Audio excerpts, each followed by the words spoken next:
Ibuku datang ke rumah untuk menumpang beberapa hari karena harus periksa mata. Suamiku terang-terangan menunjukkan wajah tidak suka, lalu pergi dari rumah dan menghindar selama hampir 2 bulan. Setelah itu, giliran ibu mertuaku yang pindah ke rumahku dan bertingkah seperti nyonya besar. Aku diam-diam mengambil map berisi dokumen dan koperku, lalu pergi. Suamiku murka dan bertanya apa yang ingin kulakukan. Aku tersenyum dingin dan mengucapkan satu kalimat yang membuatnya terdiam membisu. Ada pernikahan yang dari luar tampak seperti apartemen yang lampunya terang benderang di tengah kota. Jendela kacanya bersih, gorden putihnya wangi pewangi pakaian, di atas meja ada bunga segar, dari dapur terdengar suara panci sayur yang mendidih, tampak begitu damai. Tapi hanya orang yang ada di dalam yang tahu bahwa rasa dingin tidak selalu datang dari angin, terkadang, rasa dingin itu datang dari tatapan mata orang yang tidur di samping kita setiap malam, dari satu kalimat yang terdengar biasa tapi menggores hati hingga berdarah. Dari keheningan yang berlangsung begitu lama hingga membuat kita bertanya-tanya, sebenarnya aku ini seorang istri atau hanya orang yang menumpang di rumah yang turut kubangun dengan jerih payah? Namaku Riana Sari, 30 tahun, bekerja sebagai desainer interior di sebuah perusahaan di kawasan Tebet. Suamiku bernama Baskara Wijaya, 3 tahun lebih tua dariku, bekerja sebagai kepala tim penjualan di sebuah perusahaan material bangunan. Kami sudah menikah hampir 4 tahun. Apartemen yang kami tinggali adalah apartemen cicilan yang terletak di sebuah kompleks baru di Jakarta Selatan. Saat serah terima kunci dulu, aku pernah berdiri di tengah ruang tamu yang kosong, memeluk suamiku dari belakang sambil tertawa dan berkata, "Nanti rumah kita pasti akan terasa hangat ya, Mas?" Waktu itu Baskara mengelus kepalaku, suaranya lembut. "Iya, asal kamu ada di sini, rumah akan selalu hangat." Aku mempercayai kalimat itu untuk waktu yang sangat lama. Begitu percaya hingga meskipun setelah itu ia perlahan menjadi lebih pendiam dan kurang perhatian, aku tetap menghibur diri bahwa laki-laki yang bekerja keras mencari nafkah, wajar jika menjadi lebih murung saat di rumah. Begitu percaya hingga saat ibuku dari Cilacap datang ke Jakarta untuk kontrol mata dan meminta izin menginap di rumah kami selama 3 hari, aku masih berpikir suamiku setidaknya akan memperlakukan ibuku dengan baik demi aku. Sore itu, aku izin pulang setengah jam lebih awal dari biasanya.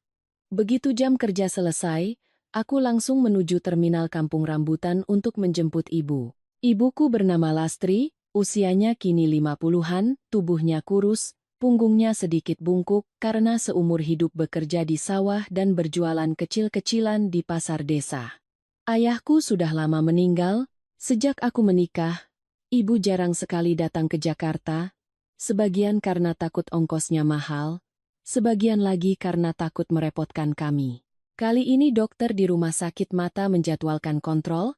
Aku harus membujuknya berkali-kali baru ia mau datang. Begitu melihatku, ibu tersenyum, senyum ompong yang terasa begitu tulus hingga menyentuh hati. Ia menarik koper tua berwarna coklat, tangannya masih menenteng 2 tas besar. "Ibu kan sudah bilang, kamu tidak usah jemput. Ibu bisa pesan ojek online sendiri." Aku mengambil alih tas dari tangan ibu sambil menegurnya dengan sayang. "Mata ibu kan masih sakit. Jalanan Jakarta seramai ini, aku tidak tenang." Ibu menatapku sejenak, lalu memandangi setelan kerjaku, tatapannya penuh kebanggaan sekaligus rasa bersalah. "Kamu kerja seharian sudah capek, ibu datang malah merepot." Aku menahan sesak di dada, berusaha tersenyum. "Ibu kan ibuku, merepotkan apa? Rumahku juga rumah ibu." Saat mengucapkan kalimat itu, aku tidak menyangka bahwa hanya beberapa jam kemudian, kalimat rumahku juga rumah ibu akan berubah menjadi sesuatu yang membuatku merasa begitu naif dan menyedihkan. Sesampainya di apartemen, aku membuka pintu dan mendorong koper ibu masuk ke ruang tamu. Rumah tampak bersih seperti biasa. Aku sudah bangun sejak subuh untuk mengganti sprei di kamar tamu, mengepel lantai, menaruh sebuket bunga krisan kuning kesukaan ibu di vas, dan bahkan menyiapkan handuk serta sikat gigi baru. Aku ingin ibu merasa nyaman, ingin ia mengerti bahwa putrinya hidup dengan baik dan tidak perlu menunduk pada siapapun. Baskara sedang duduk di sofa sambil melihat ponsel. Mendengar suara pintu terbuka, ia hanya mengangkat wajahnya sekilas lalu kembali menunduk. Aku sedikit terkejut tapi tetap berusaha ceria. Mas, ibu sudah datang. Ibuku buru-buru melepas sandalnya dan berdiri di dekat pintu, seolah takut mengotori lantai. Ia tersenyum ramah.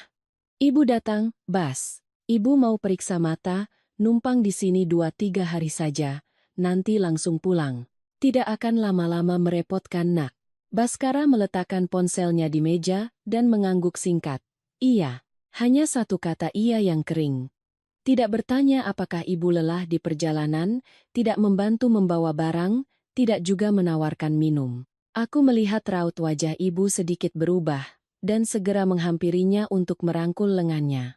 Ibu masuk kamar istirahat dulu, ya. Aku masak sebentar. Ibu menarik tanganku dan berbisik, biar ibu bantu. Tidak enak kalau duduk-duduk saja. Aku menggeleng. Ibu kesini supaya aku yang merawat ibu, bukan untuk bekerja. Aku mengantar ibu ke kamar tamu, lalu kembali ke dapur. Sambil mencuci sayuran, aku mendengar dari ruang tamu hanya ada suara televisi dan ketukan jari Baskara di layar ponselnya. Aku menasihati diri sendiri, mungkin ia lelah, mungkin ia tidak terbiasa menunjukkan perasaan, mungkin nanti saat duduk di meja makan semuanya akan lebih baik. Makan malam itu, aku memasak 4 macam lauk, ikan bumbu Bali, sayur asem ikan patin, cah kangkung bawang putih, dan telur dadar bawang. Semuanya adalah masakan kesukaan ibuku. Aku bahkan membeli sedikit kue klepon karena ingat waktu kecil ibu sangat menyukainya. Dapur beraroma bumbu, bawang putih goreng, dan kuah sayur asem yang segar membuat hatiku sedikit tenang. Aku menatap piring dan sendok di meja lalu memanggil, Mas, Bu, ayo makan. Ibuku mencuci tangan sangat lama baru kemudian duduk di meja. Ia duduk dengan tegak di ujung kursi, kedua tangan di atas pangkuan, matanya menatap hidangan tapi tidak berani mengambil lebih dulu. Baskara keluar paling terakhir. Ia menarik kursi. Duduk, mengambil sendok dan garpu, menyendok sepotong ikan. Setelah makan setengah, ia meletakkan alat makannya. Asin. Satu kata singkat itu jatuh ke meja makan seperti batu es. Aku buru-buru berkata, mungkin bumbunya agak meresap, biar aku ambilkan sambal yang lain. Ibuku langsung menepis tanganku. Tidak apa-apa nak.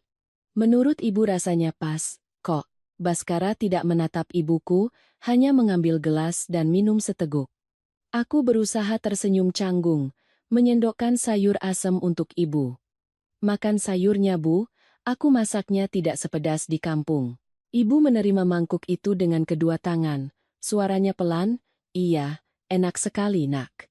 Aku tahu ibu memuji bukan hanya karena masakannya, ia memuji untuk menyelamatkanku dari rasa malu yang mengental di meja. Suara sendok yang beradu dengan piring terdengar begitu jelas hingga aku merasa detak jantungku sendiri menjadi canggung.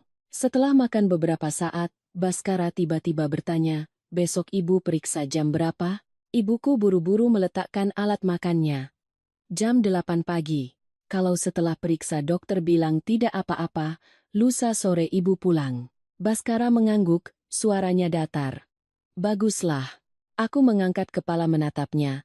Entah kenapa dua kata baguslah itu membuat punggungku merinding. Benar saja, ia menyeka mulutnya, meletakkan tisu di meja, lalu melanjutkan, sebenarnya, rumah kita juga tidak memungkinkan untuk ibu tinggal lama. Tangan ibuku berhenti bergerak. Mangkuk sayur di tangannya sedikit miring, kuahnya nyaris tumpah. Aku menatap lurus pada suamiku. Maksud mas apa?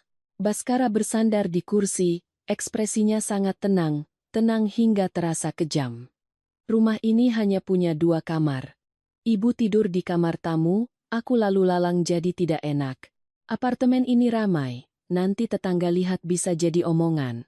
Bagaimanapun juga aku ini laki-laki, dan ibu itu ibu mertua. Tinggal serumah nanti malah jadi gunjingan. Aku merasa salah dengar. Aku meletakkan sendok dan garpuku dengan keras. Mas ini bicara tentang ibuku atau orang lain?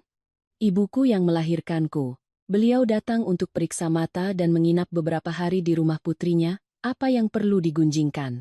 Baskara mengerutkan dahi. Kamu jangan berlebihan. Aku bicara secara realistis, Aku juga memikirkan nama baik ibumu. Wajah ibuku pucat. Ia buru-buru menarik lengan bajuku di bawah meja, suaranya bergetar. Riana, sudah, nak. Baskara ada benarnya juga, ibu yang tidak terpikir sampai ke sana. Ibu terbiasa di kampung, tidak tahu kalau di kota orang-orang sangat memperhatikan hal seperti itu. Besok setelah periksa, ibu langsung pulang saja, jangan bertengkar, aku menoleh pada ibu. Matanya memerah tapi ia masih berusaha tersenyum. Senyum itu membuat dadaku sakit seperti diremas. Ibu tidak salah. Ibu tidak melakukan kesalahan apapun. Baskara menghela napas, seolah-olah akulah yang membuat keributan. Aku hanya memberi saran supaya semua orang nyaman. Kalau kamu merasa tidak enak didengar ya sudah. Aku bisa keluar menginap beberapa hari, dekat kantor ada apartemen sewa harian, aku bisa sewa sementara. Ibu mau tinggal berapa lama pun silakan. Aku menatapnya dengan nanar. Apa Mas perlu sampai sejauh itu? Ia berdiri. Kursinya bergeser menimbulkan suara decitan yang memekakkan di lantai. Aku tidak mau suasana di rumah jadi canggung. Lagi pula proyek sedang banyak. Tinggal di dekat kantor juga lebih praktis. Selesai bicara. Ia langsung masuk ke kamar tidur. Beberapa menit kemudian, terdengar suara resleting koper ditarik. Setiap suara kecil tapi tajam itu menggores hatiku. Ibuku langsung berdiri, air mata menggenang di pelupuknya. Riana, coba kamu bicara sama suamimu. Ibu pergi sekarang juga tidak apa-apa. Jangan sampai dia pergi dari rumah gara-gara ibu. Aku menahan ibu, tenggorokanku tercekat. Ibu jangan pergi kemana-mana. Tapi aku sendiri tidak tahu apa yang harus dipertahankan lagi. Mempertahankan ibu untuk tinggal, atau mempertahankan sedikit harga diri yang tersisa dari pernikahan ini? Baskara menarik kopernya keluar ke ruang tamu sekitar pukul 9 malam. Ia sudah berganti kemeja, memakai parfum, wajahnya dingin seolah hendak melakukan perjalanan dinas. Bukan baru saja menghina ibu mertuanya di meja makan. Ia menatap ibuku, mengangguk. Ibu istirahatlah. Lalu ia menoleh padaku. Spray di kamar tamu kan sudah kamu ganti, ya sudah. Ingat antar ibu periksa tepat waktu. Aku menatapnya. Suaraku serak. Apa Mas tidak merasa sudah keterlaluan? Ia terdiam beberapa detik, lalu berkata, aku sudah lelah, jangan cari masalah lagi. Pintu tertutup di belakangnya dengan bunyi klik yang kering. Apartemen tiba-tiba menjadi sunyi menakutkan. Ibuku berdiri di tengah ruang tamu, kedua tangannya meremas ujung baju, air mata mengalir tapi ia tidak berani menangis terisak. Ia buru-buru masuk ke kamar tamu, melepas spray yang baru kupasang dan memeluknya. Ibu tidur di sofa saja, sudah biasa. Kamar itu biar untuk Baskara kalau pulang. Aku berlari dan merebut spray itu dari tangan ibu, lalu memeluknya erat. Semua kesabaran yang kupendam sejak masuk rumah tadi pecah berantakan. Aku menangis seperti anak kecil, menangis karena kasihan pada ibu, karena sakit hati, karena menyadari rumah yang kubanggakan, ternyata tidak memiliki tempat yang layak untuk orang yang melahirkanku. Ibu menepuk-nepuk punggungku. Suaranya tercekat. Jangan menangis nak. Ibu ini orang miskin. Wajar kalau orang lain meremehkan. Asalkan hidupmu tenang, itu sudah cukup. Justru kalimat itulah yang membuat hatiku menjadi dingin. Kenapa ibuku harus berpikir ia pantas diremehkan hanya karena miskin? Kenapa seorang ibu yang seumur hidup menahan lapar dan dahaga untuk membesarkan anaknya harus menunduk di rumah putrinya sendiri? Dan kenapa laki-laki yang pernah berjanji akan memberiku rumah yang hangat justru bisa menggunakan kata gunjingan untuk mengusir ibuku dari tempat itu? Malam itu aku berbaring di samping ibu di kamar tamu. Di luar jendela, Jakarta masih terang benderang, lalu lintas mengalir seperti sungai yang tak pernah tidur. Tapi di dalam hatiku, ada sesuatu yang telah padam. Aku mendengar napas ibu yang sangat pelan, sesekali ia gelisah karena tidak terbiasa dengan tempat tidur baru. Aku membuka mata menatap langit-langit, teringat hari pernikahan, teringat janji Baskara, teringat betapa sering aku menasihati diri sendiri untuk bersabar demi kedamaian keluarga. Tapi sebuah keluarga yang memaksa seorang wanita menelan semua kepahitan baru bisa disebut damai, apakah itu masih bisa disebut keluarga? Aku belum punya jawabannya. Aku hanya tahu, sejak malam itu, di dalam hatiku muncul sebuah retakan. Sangat kecil, tapi dalam. Dan aku tidak menyangka, retakan itulah yang nantinya akan meruntuhkan seluruh pernikahan yang pernah kupertahankan dengan segenap masa mudaku. Keesokan paginya, aku bangun pukul 5. Bukan karena sudah cukup tidur, tapi karena semalaman nyaris tidak bisa memejamkan mata. Ibuku masih berbaring miring di sampingku, kedua tangannya ditekuk di depan dada, seolah takut mengambil tempatku. Melihat postur tubuh ibu yang kurus dalam cahaya remang-remang dari balik gorden, tenggorokanku tercekat. Wanita ini seumur hidupnya tidak pernah meminta apapun dari siapapun, tapi hanya satu malam di rumah putrinya, ia harus merasa gelisah, seperti orang yang bersalah. Aku pelan-pelan bangkit, masuk ke dapur untuk memasak bubur ayam untuk ibu. Suara pisau di atas talenan sangat pelan, tapi di dalam apartemen yang sepi tanpa Baskara, suara itu terdengar begitu dingin. Ibu keluar dari kamar, rambutnya yang beruban sedikit acak-acakan, di tangannya sudah ada tas kain tuanya. Tidak usah masak banyak, nak, ibu makan apa saja bisa. Setelah periksa, ibu langsung ke terminal. Aku berbalik, berusaha menjaga suara tetap tenang. Ibu sudah janji akan tinggal 3 hari. Hari ini setelah periksa, kita pulang istirahat. Besok aku ajak ibu makan makanan kesukaan ibu. Ibu menggeleng, matanya menatap lantai. Sudahlah nak. Wanita yang sudah menikah itu, rumah suaminya yang paling penting. Ibu di sini hanya akan membuatmu sulit. Kalimat itu seperti pisau tumpul yang mengiris hatiku. Aku meletakkan sendok bubur, mendekat dan memegang tangan ibu. Jangan bicara begitu, Bu. Kalau sebuah pernikahan memaksa aku untuk malu karena ibuku sendiri, maka yang salah bukan ibu. Ibu menatapku, bibirnya bergetar. Ia ingin mengatakan sesuatu, tapi akhirnya hanya menghela napas. Aku mengantar ibu ke rumah sakit. Sepanjang jalan, ibu terus bertanya apakah Baskara mengirim pesan. Aku membuka ponsel berkali-kali, layarnya tetap diam. Laki-laki yang semalam menarik koper dan pergi, masih belum bertanya satu kata pun apakah ibuku bisa tidur, atau apakah aku baik-baik saja. Setelah ibu selesai periksa, dokter mengatakan matanya hanya perlu ditetesi obat secara teratur dan kontrol lagi bulan depan. Kukira dengan begitu ibu akan mau pulang untuk beristirahat. Tapi begitu keluar dari gerbang rumah sakit, ibu menarikku ke bangku di taman. Riana, ibu sudah beli tiket. Jam 11 ada bus ke Cilacap. Aku terdiam. Ibu beli kapan? Tadi waktu kamu ambil obat. Ibu tahu kamu sayang ibu, tapi ibu tidak mau karena ibu, kalian jadi bertengkar. Aku menatap tiket bus di tangan ibu, tulisan di atasnya kabur di depan mataku. Aku ingin merebut tiket itu dan merobeknya, ingin menarik ibu pulang, ingin membuktikan bahwa apartemen itu juga ada bagianku di dalamnya. Tapi saat melihat raut wajah ibu yang memohon, aku tidak sanggup. Ia takut, bukan takut pada Baskara, tapi takut aku kehilangan pernikahan yang telah susah payah kupertahankan gara-gara dirinya. Di terminal, ibu mengeluarkan beberapa bungkus ikan asin, terasi, gula merah, dan keripik singkong dari tas kainnya. Ini ibu sudah taruh di kulkasmu. Yang ini ibu lupa keluarkan. Kamu bawa pulang untuk dimakan.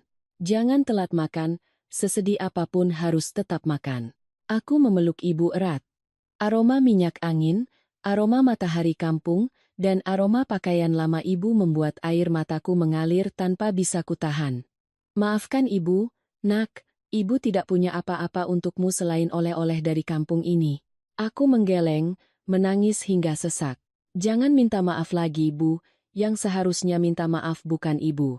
Ibu naik ke bus, masih menoleh ke belakang menatapku dari jendela. Bus mulai berjalan, membawa serta sosok kecil yang telah menanggung terlalu banyak penderitaan seumur hidupnya. Aku berdiri di tengah terminal yang ramai, tiba-tiba merasa begitu kesepian hingga tidak bisa lagi mendengar suara bising di sekitarku. Ponselku bergetar. Pesan dari Baskara. Aku membukanya. Hanya ada 3 kata. Ibumu sudah pergi? Aku menatap lekat-lekat tulisan itu. Tidak bertanya hasil pemeriksaan, tidak bertanya aku di mana, tidak ada satu kata penyesalan pun. Hanya sudah pergi, seolah-olah ibuku adalah barang merepotkan yang harus segera disingkirkan dari rumah. Jariku berhenti lama di atas keyboard, akhirnya aku tidak menjawab. Ada keheningan yang bukan karena kelemahan, tapi karena hati yang sudah mulai dingin hingga tidak ingin lagi memberi penjelasan. Sore itu aku pulang sendirian. Apartemen terasa bersih menakutkan. Kamar tamu masih menyisakan aroma minyak angin ibu. Sprei yang kuganti semalam tampak licin seolah tidak pernah ada yang menidurinya. Di dalam kulkas, bungkusan oleh-oleh dari ibu tertata rapi di sudut. Aku membuka sebungkus keripik, baru menggigit sepotong. Air mataku sudah jatuh. Rasa asin keripik bercampur dengan rasa asin air mata, tercekat di tenggorokan. Larut malam, Baskara mengirim pesan lagi. Aku menginap di luar beberapa hari. Nanti kalau kamu sudah tenang, kita bicara. Aku tersenyum sinis. Orang yang menyakiti ibuku, kini menungguku untuk tenang. Orang yang pergi, kini ingin aku yang merendah. Aku meletakkan ponsel dengan layar menghadap ke bawah, pergi mencuci muka, dan menatap diriku di cermin. Wanita di cermin itu matanya merah, bibirnya pucat, tapi tatapannya tidak lagi selembut dulu. Dulu aku berpikir kesabaran adalah cara menjaga rumah tangga. Tapi hari itu aku mulai mengerti, ada rumah yang semakin dijaga, semakin membuat kita kehilangan akar. Ibuku telah meninggalkan Jakarta, tapi rasa sakit yang ia tinggalkan di hatiku tidak ikut pergi.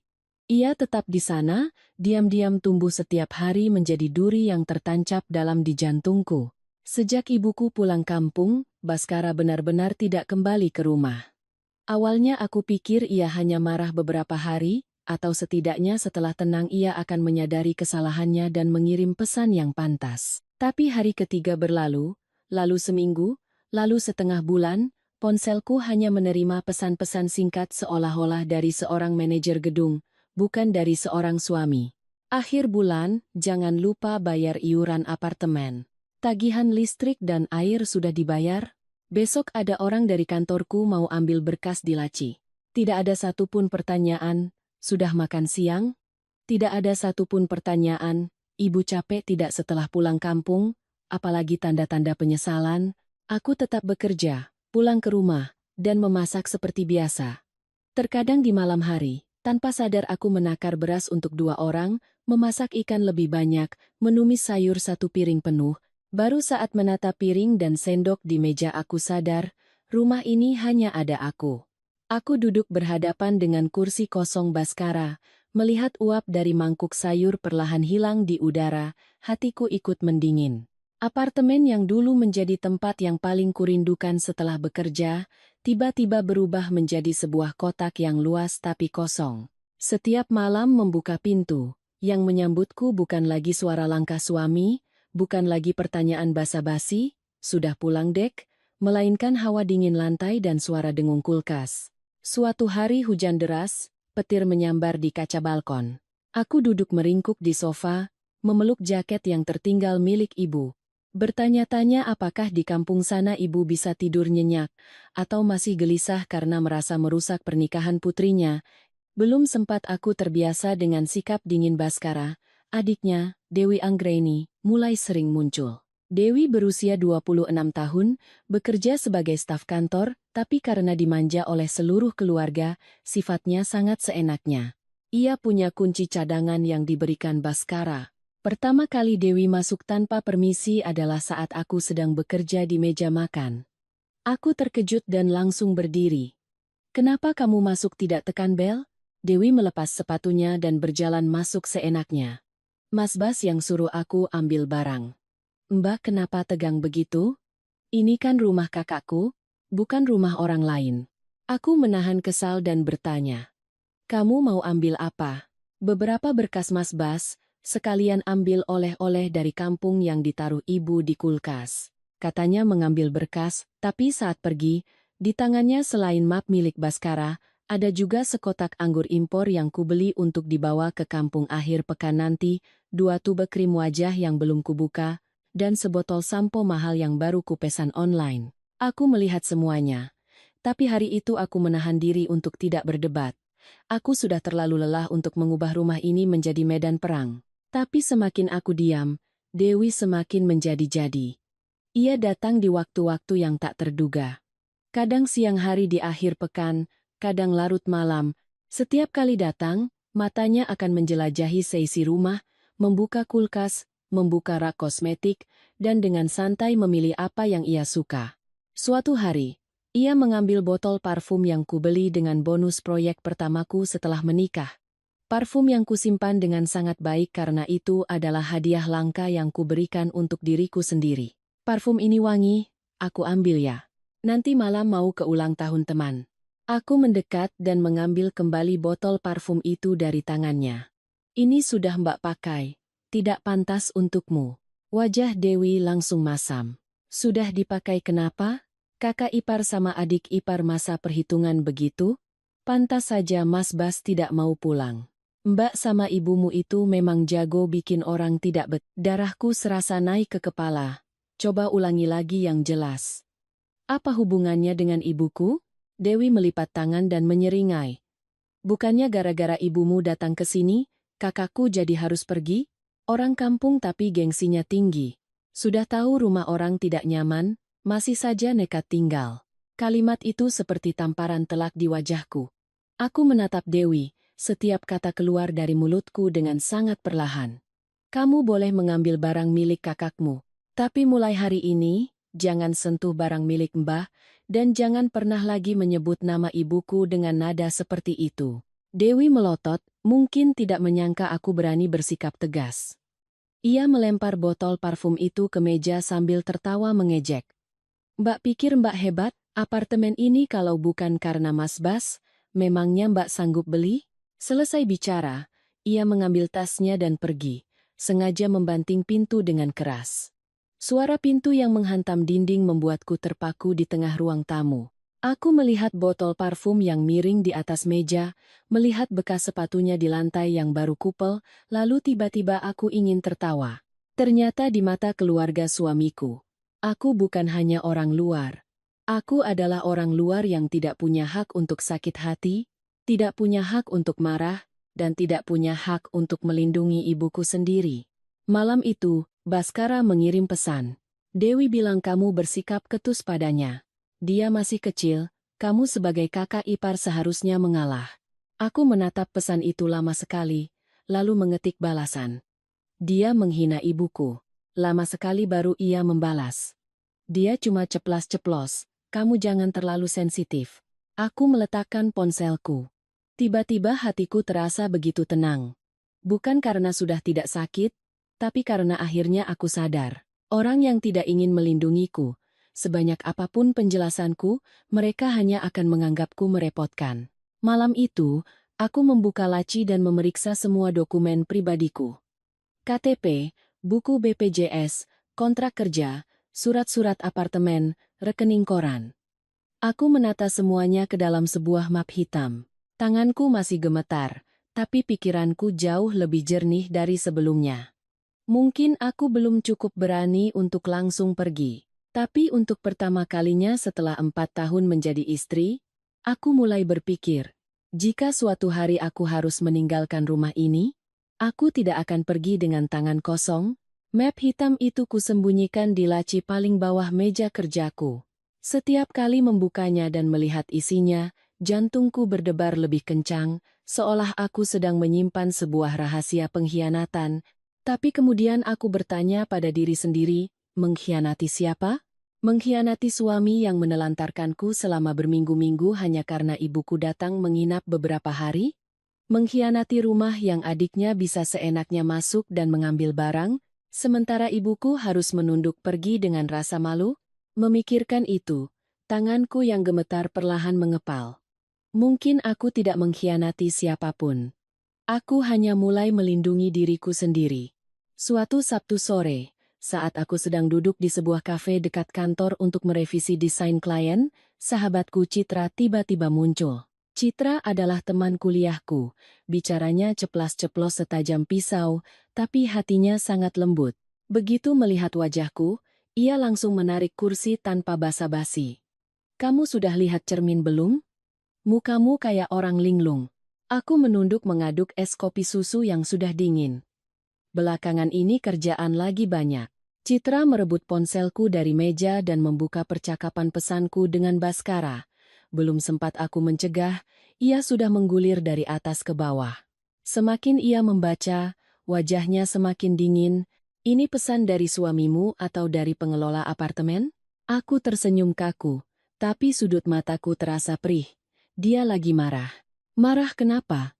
Marah karena ibu mertuanya datang periksa mata, atau marah karena tidak bisa mengusirnya dengan cara yang lebih sopan? Kalimat Citra menusuk tepat di bagian yang berusaha ku tutupi. Aku terdiam. Citra meletakkan ponselku, suaranya lebih pelan. Ria, dengarkan aku. Baskara itu bukan orang yang berprinsip. Dia hanya memilih prinsip yang menguntungkan dirinya. Ibumu datang, dia bilang jadi gunjingan. Adiknya keluar masuk rumahmu seperti pasar, tidak jadi gunjingan. Dia kasih kunci ke Dewi supaya bisa ambil barangmu, menghina ibumu, lalu dia bilang kamu yang sensitif. Kamu mau membohongi dirimu sendiri sampai kapan? Aku memandang keluar jendela kaca. Lalu lintas di Jalan Sudirman padat di bawah matahari sore, suara klakson terdengar bersahutan. Di tengah kota yang ramai ini, aku tiba-tiba merasa begitu kecil dan tersesat. Dulu kupikir, kalau aku sabar sedikit, semuanya akan berlalu. Citra tertawa sinis. Tidak akan. Ada orang yang kalau melihatmu sabar, mereka pikir kamu tidak bisa merasakan sakit. Hari ini dia membiarkan ibumu dipermalukan. Besok kalau ibumu sakit parah dan perlu tinggal beberapa bulan, bagaimana? Apa kamu berani membawanya pulang ke rumah itu lagi? Aku tercekat. Pertanyaan itu seperti tamparan yang menyadarkanku. Aku membayangkan ibuku nanti semakin tua dan lemah, matanya semakin rabun, punggungnya semakin bungkuk, menenteng tas di depan pintu rumah putrinya, tapi masih harus bertanya, ibu masuk apa tidak merepotkan? Nak?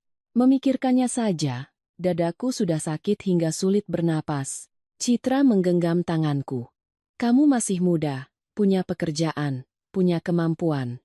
Jangan kubur dirimu dalam pernikahan hanya karena takut dibilang gagal. Gagal itu adalah hidup di samping orang yang menganggap air matamu tidak ada harganya. Aku menunduk, air mata jatuh ke punggung tanganku. Untuk pertama kalinya setelah sekian lama, aku tidak berusaha menyekanya. Kubiarkan jatuh sebagai pengakuan bahwa aku benar-benar sudah lelah. Aku takut ibu sedih. Ibumu akan lebih sedih kalau tahu putrinya hidup seperti pembantu di rumahnya sendiri. Kamu pikir dia tidak tahu? Seorang ibu, sekali lihat putrinya saja sudah tahu dia bahagia atau tidak. Kalimat itu membuatku menangis terisak. Beberapa orang di kafe menoleh, tapi aku tidak peduli. Aku sudah terlalu banyak bersabar. Sabar di depan suami, sabar di depan adik ipar, sabar di depan ibu agar ia tenang. Saat ini, aku tidak mau bersabar bahkan pada air mataku sendiri. Citra duduk diam membiarkanku menangis, lalu menyodorkan tisu. Tidak perlu memutuskan sekarang. Tapi kamu harus siapkan dokumen, rekening, bukti cicilan apartemen, slip gaji, bonus, semua yang sudah kamu keluarkan untuk rumah itu, simpan semuanya. Jangan sampai saat kamu harus pergi, kamu baru sadar tidak punya apa-apa. Aku mengangguk pelan. Ada beberapa tabungan yang Baskara yang kelola. Dulu dia bilang untuk investasi bersama, aku tidak banyak tanya. Citra menatapku, matanya menggelap. Kalau begitu, harus lebih waspada. Kamu transfernya lewat bank, kan? Ada riwayat transaksinya? Ada. Sebagian dari gajiku ditransfer setiap bulan untuk cicilan apartemen dan biaya hidup. Simpan semuanya. Mulai hari ini, jangan lagi kasih uang tanpa kejelasan. Dan kalau Baskara pulang, jangan buru-buru bertengkar. Orang yang mau keluar dari lumpur harus berdiri tegak dulu, bukan meronta-ronta sampai lumpurnya muncrat kemana-mana. Aku menatap Citra, hatiku sakit sekaligus sadar. Di luar, matahari mulai terbenam. Kaca kafe memantulkan wajahku yang pucat, tapi tatapanku tidak lagi kosong. Aku mengambil ponsel, membuka aplikasi mobile banking, dan mulai mengambil tangkapan layar setiap transaksi transfer ke Baskara selama 4 tahun terakhir. Setiap angka yang muncul adalah sebagian dari masa mudaku yang telah kuberikan untuk pernikahan ini. Dulu kupikir itu adalah investasi untuk membangun rumah tangga. Sekarang aku baru sadar, membangun hanya berarti jika dilakukan berdua. Jika hanya satu orang yang menumpuk dan satu orang lagi seenaknya menginjak, itu bukan lagi rumah yang hangat. Itu hanya gudang yang menampung pengorbanan seorang wanita bodoh. Malam itu aku pulang lebih telat dari biasanya. Begitu membuka pintu, aku melihat sepasang sepatu hak tinggi asing tergeletak di dekat pintu masuk. Di sofa, Dewi sedang duduk menyilangkan kaki, tangannya memegang sekotak keripik singkong kiriman ibuku, makan sambil melihat ponsel. Melihatku, ia mengangkat kepala dan tersenyum enteng. "Mbak sudah pulang? Aku lapar. Jadi makan dulu." Mas Bas bilang, nanti mau video call, Mbak jangan lupa angkat. Ada urusan keluarga yang perlu dibicarakan. Aku berdiri di ambang pintu, melihat remah-remah keripik berjatuhan di meja kaca, tiba-tiba hatiku menjadi dingin. Aku punya firasat, badai yang sesungguhnya dalam pernikahanku baru saja akan dimulai. Aku menutup pintu, suara kunci terdengar kering saat masuk ke lubangnya. Dewi masih duduk di sofa, kaki disilangkan, tangannya mengambil sepotong keripik kiriman ibuku, mengunyahnya dengan berisik seolah sengaja agar aku mendengarnya. Di atas meja kaca, remah-remah keripik berserakan. Di sampingnya, segelas jus jeruk yang kutaruh di kulkas sejak pagi, sudah diminum setengah olehnya. Aku melangkah mendekat dan menatap lurus ke mata Dewi. "Sudah berapa lama kamu di rumah, Mbak?" Dewi mengangkat bahu. "Lebih dari sejam." Mas Bas yang kasih kunci. "Mbak kenapa bertanya seperti sedang menginterogasi? Ini rumah Mbak dan Mas Bas. Kalau kamu datang, setidaknya beritahu dulu." Dewi tertawa, suaranya mengejek. "Rumah Mbak? Mbak bicara percaya diri sekali. Apartemen ini kakakku yang ambil KPR-nya. Mbak cuma bantu sedikit uang belanja, sudah berani mengaku ini rumah Mbak." Aku terdiam beberapa detik. Kata-katanya bukan diucapkan tanpa sengaja. Pasti Baskara pernah bercerita seperti itu pada keluarganya. Aku hanya membantu. Sementara apartemen ini adalah jerih payah dia. Berapa kali aku mentransfer uang untuk cicilan, berapa banyak perabotan yang kudesain sendiri, kupesan, bahkan kubuat sketsanya sampai larut malam agar sesuai dengan anggaran. Di mulut keluarga suami, semuanya hanya menjadi bantu sedikit. Aku mengambil kotak keripik di meja dan menutupnya. "Ini kiriman ibuku untukku. Kalau kamu mau makan, seharusnya bertanya." Wajah Dewi langsung masam. "Cuma sekotak keripik kampung saja Mbak permasalahkan. Pantas saja ibumu datang ke sini bikin kakakku tidak nyaman." Ternyata sekeluarga sama-sama miskin tapi gengsian. Aku meremas kotak keripik itu hingga penyok. Tapi sebelum aku sempat bicara, ponsel Dewi berdering. Ia melihat layarnya, menyeringai, lalu menerima panggilan video dan meletakkan ponselnya di meja. "Mas Bas, Mbak Riana sudah pulang. Nih. Coba Mas bicara." Layar menunjukkan wajah Baskara. Ia sedang duduk di sebuah kamar hotel, kemejanya terbuka satu kancing, ekspresinya kesal seolah-olah akulah penyebab kelelahannya. "Riana, kamu cari masalah lagi sama Dewi?" Aku menatap layar. Suaraku tenang hingga aku sendiri terkejut. Dia masuk rumah tanpa izin, memakan kiriman ibuku, mengambil barang-barangku berkali-kali, dan menghina ibuku. "Mas menyebut itu aku yang cari masalah?" Dewi langsung menyela. "Aku kan cuma bicara apa adanya. Gara-gara ibumu datang, Mas jadi harus pergi, seisi rumah jadi runyam." Sekarang dia melampiaskannya padaku. Baskara menghela napas berat. "Riana, ibumu kan sudah pulang. Masalah itu sudah lewat. Kenapa diungkit-ungkit lagi?" Aku menatapnya, ada bongkahan batu yang terasa tenggelam ke dasar hatiku. Bagi Mas sudah lewat. Tapi bagiku, ibuku menangis di bus saat pulang. "Apa Mas tahu?" Ia terdiam 2 detik, lalu mengerutkan dahi. "Jangan gunakan air mata untuk memaksaku. Sudah kubilang, aku hanya ingin menghindari gunjingan. Aku melakukan itu juga untuk menjaga nama baik ibumu." Aku tertawa sangat pelan. menjaga nama baik dengan cara membuat beliau malu dan terpaksa pulang? Layar tiba-tiba bergetar. Suara seorang wanita menyela dari belakang Baskara. Biar ibu yang bicara sama dia. Jantungku tiba-tiba terasa dingin. Sesaat kemudian, wajah ibu mertuaku, Ibu Puspita, muncul di layar. Ia mengenakan blus sutra berwarna ungu, rambutnya disanggul rapi, bibirnya dipoles lipstik merah tua. Begitu melihatku, matanya menyipit. Riana, kamu jadi istri itu harus tahu diri. Suami kerja capek, adik ipar masih kecil. Kalau ada apa-apa, bicarakan baik-baik, jangan sedikit-sedikit dibesar-besarkan. Bikin malu keluarga suami. Aku menatapnya. Bertanya perlahan. Apa ibu tahu Dewi masuk ke rumah tanpa izin dan mengambil barang-barang saya? Ibu Puspita menjawab cepat, suaranya enteng. Dia kan adik iparmu, mengambil beberapa barang apa salahnya? Kakak ipar, yang perhitungan sama adik ipar itu nanti hidupnya tidak akan tenang.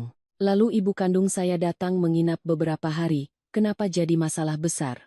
Suasana dalam panggilan video itu tiba-tiba menegang. Dewi yang tadi bersikap angkuh pun terdiam.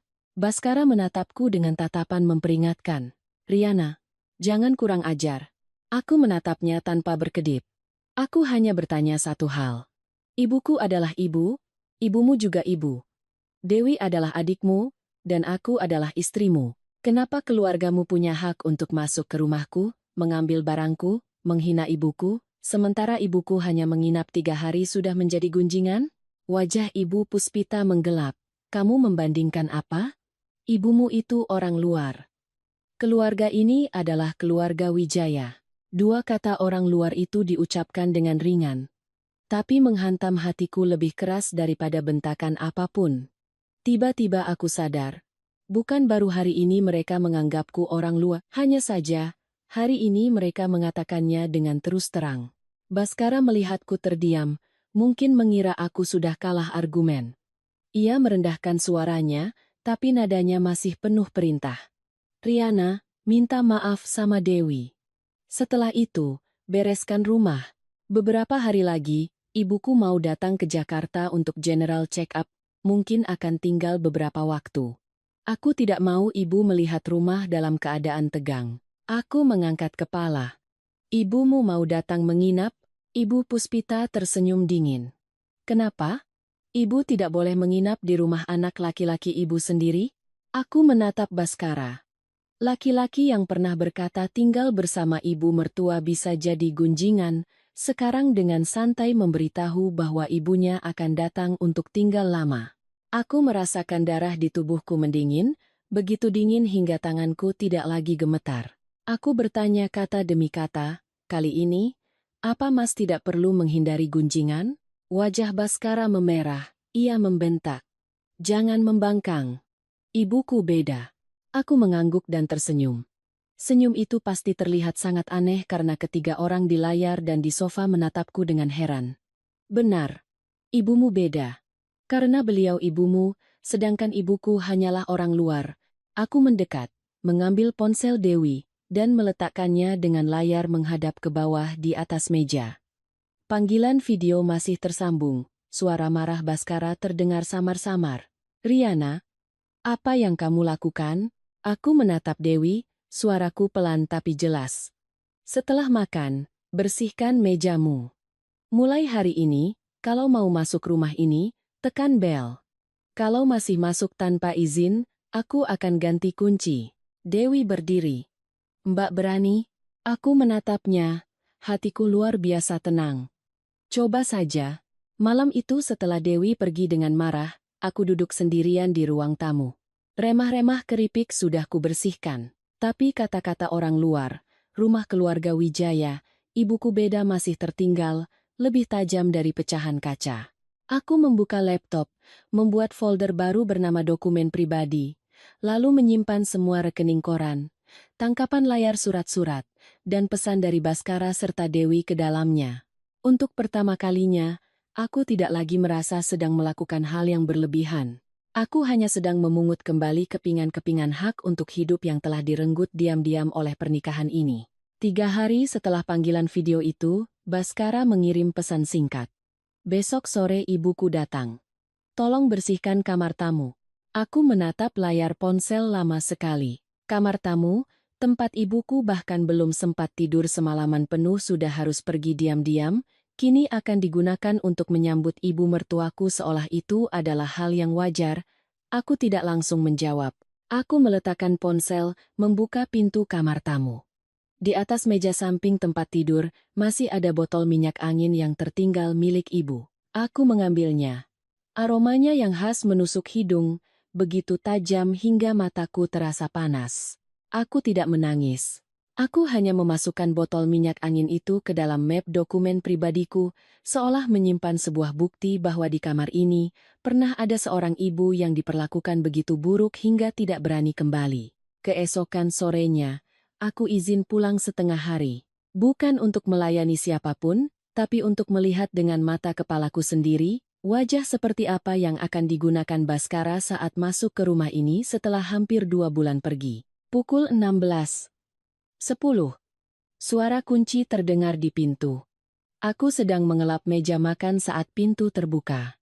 Baskara masuk menarik koper. Di belakangnya ada Ibu Puspita dengan 2 tas besar dan sebuah kardus yang diikat tali rafia merah.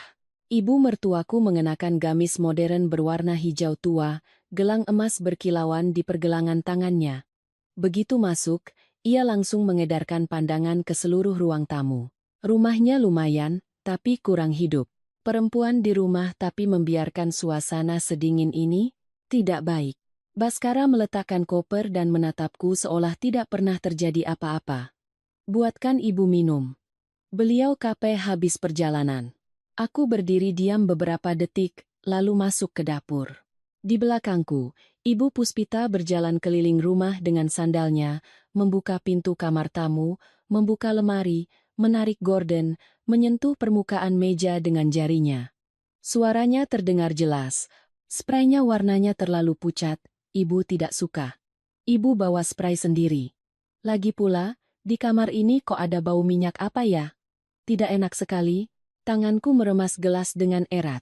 Bau minyak angin itu adalah bau ibuku. Bagiku, itu adalah aroma kerja keras, aroma kampung halaman, aroma malam-malam saat punggung ibu sakit tapi masih terjaga menemaniku belajar. Tapi di mulut ibu mertuaku, itu menjadi sesuatu yang tidak enak. Aku meletakkan segelas air di meja. Silakan diminum, Bu. Ibu Puspita menyesapnya seteguk, lalu mengerutkan dahi. Air putih saja tidak tahu harus suhu ruangan. Sedingin ini diminum bisa sakit tenggorokan. Baskara langsung menoleh padaku. Ambilkan air hangat untuk ibu. Aku menatapnya. Di dapur ada dispenser air hangat. Mas bisa ambilkan sendiri untuk ibu. Suasana tiba-tiba menegang. Baskara menatapku seolah aku baru saja mengatakan hal yang mengerikan. Ibu Puspita meletakkan gelasnya dengan keras ke meja. Ibu baru sampai, anak laki-laki ibu capek kerja. Kamu sebagai menantu di rumah, mengambil segelas air saja perhitungan? Aku tersenyum sangat tipis.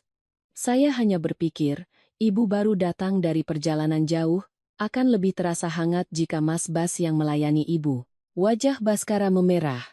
Ia berjalan cepat ke dapur mengambil air. Aku bisa melihat dengan jelas tatapan matanya, campuran antara marah dan peringatan. Jika ini adalah aku yang dulu, mungkin aku akan buru-buru minta maaf, agar suasana kembali damai. Tapi saat ini, kedamaian palsu itu tidak lagi sepadan dengan harga diriku. Belum sampai setengah jam, Dewi juga datang. Begitu masuk, ia langsung memeluk ibu mertuaku, suaranya semanis madu.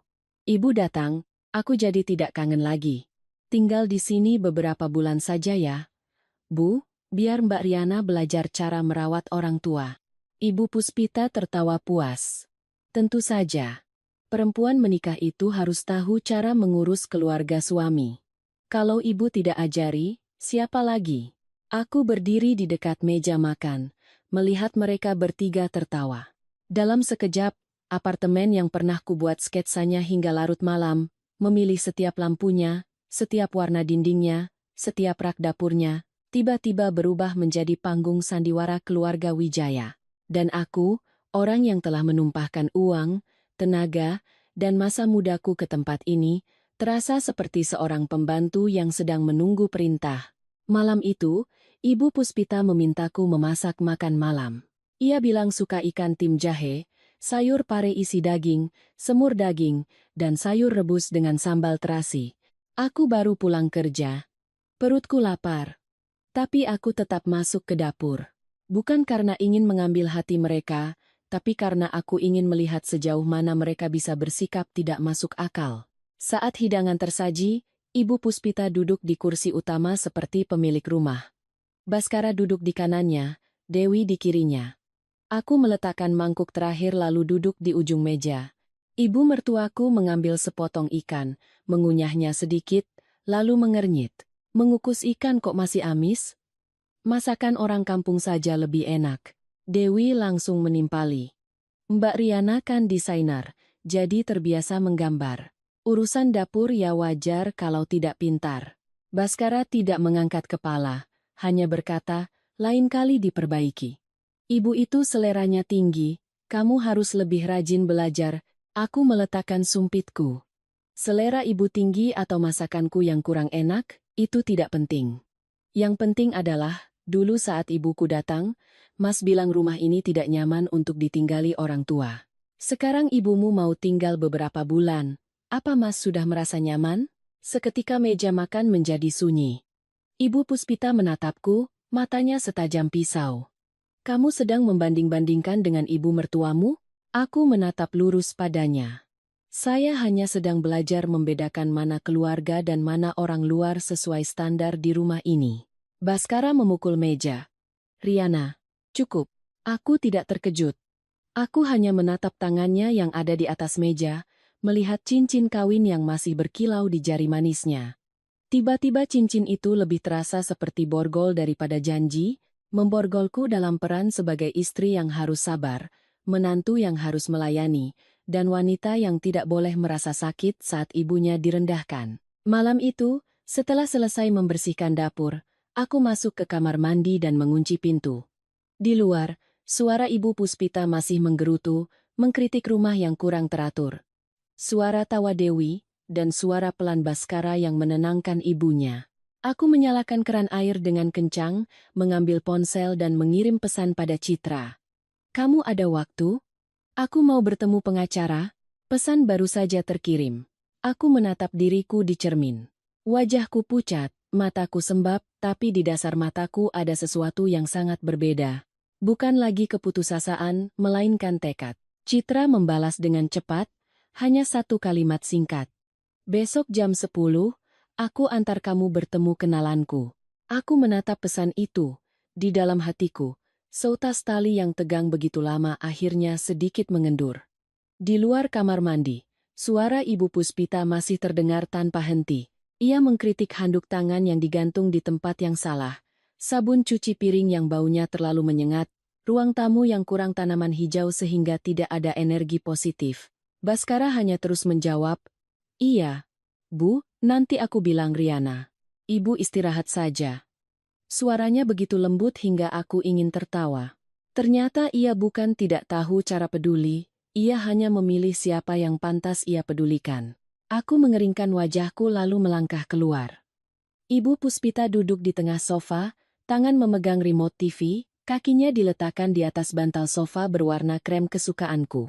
Dewi berbaring di sampingnya, sibuk menggulir ponsel sambil makan mangga kering. Baskara berdiri di dekat balkon, menerima telepon urusan pekerjaan.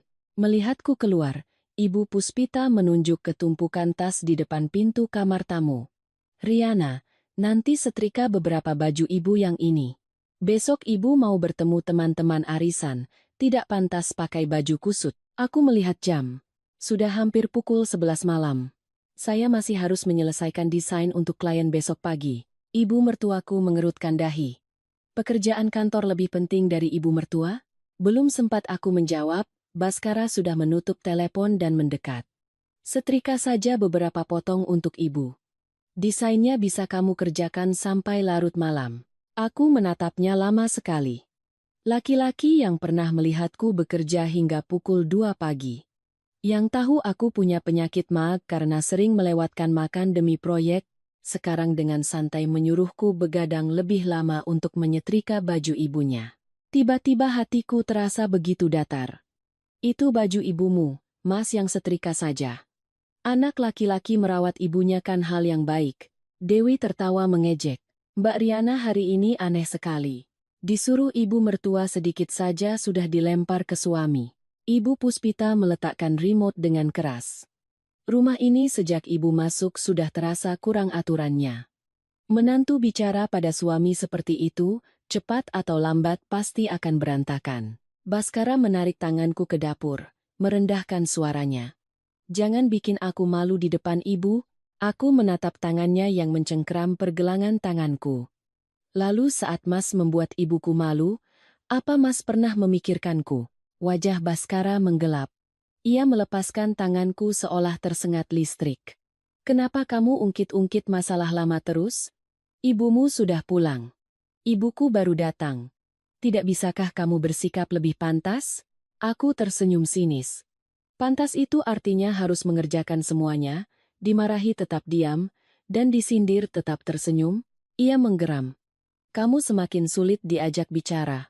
Bukan, aku hanya tidak semudah dulu untuk disuruh-suruh. Aku meninggalkannya di dapur, berjalan lurus ke kamar tidur, dan mengunci pintu. Malam itu, aku tidak menyetrika pakaian, juga tidak begadang mengerjakan desain di meja makan seperti biasanya. Aku duduk di lantai, membuka laptop dan mengunduh semua rekening koran selama 4 tahun terakhir. Setiap transaksi muncul di depan mata, 15 juta, 20 juta, 30 juta. Ada bulan di mana aku mentransfer hampir seluruh bonusku pada Baskara untuk membayar cicilan apartemen. Keterangan transaksinya bervariasi, cicilan rumah, biaya interior, titip investasi. Dulu aku percaya suami, jadi aku tidak banyak bertanya. Sekarang melihatnya kembali, aku baru sadar telah menaruh terlalu banyak kepercayaan pada orang yang tidak pernah menganggap keluargaku sebagai keluarganya. Keesokan paginya, aku bangun lebih awal dari yang lain. Aku memasak semangkuk bubur putih, merebus sedikit sayuran, membuat kopi untuk diriku sendiri, lalu bersiap-siap untuk pergi. Baru sampai di pintu, Ibu Puspita keluar dari kamar tamu, rambutnya masih tergulung roll. Pagi-pagi begini mau kemana? Sarapan untuk ibu mana? Aku menunjuk ke arah dapur. Bubur di panci, sayur di piring. Kalau ibu mau, silakan dimakan. Matanya melotot. Kamu bicara pada ibu mertua seperti itu? Baskara keluar dari kamar tidur, wajahnya masih mengantuk. Hari ini kan akhir pekan, kamu mau kemana? Aku memakai sepatu tanpa menoleh. Aku ada urusan. Urusan apa yang lebih penting daripada di rumah bersama ibuku? Aku membuka pintu, suaraku datar. Urusan yang menyangkut hidupku. Selesai berkata, aku melangkah keluar. Pintu lift tertutup, memotong suara teriakan Ibu Puspita di belakang. Aku bersandar di dinding lift yang dingin, mengambil napas dalam-dalam. Untuk pertama kalinya setelah berbulan-bulan, aku keluar dari rumah itu tanpa merasa bersalah. Citra menungguku di depan sebuah gedung perkantoran di Jalan Gatot Subroto. Ia melihat map di tanganku dan mengangguk. Dokumennya lengkap? Aku bawa semua yang bisa kubawa. Kami bertemu dengan seorang pengacara bernama Ibu Handayani, seorang wanita berusia 40-an, bicaranya tenang tapi tajam. Ia memeriksa setiap lembar rekening koran, surat apartemen, dan tangkapan layar pesan. Semakin ia melihat, tatapannya semakin serius.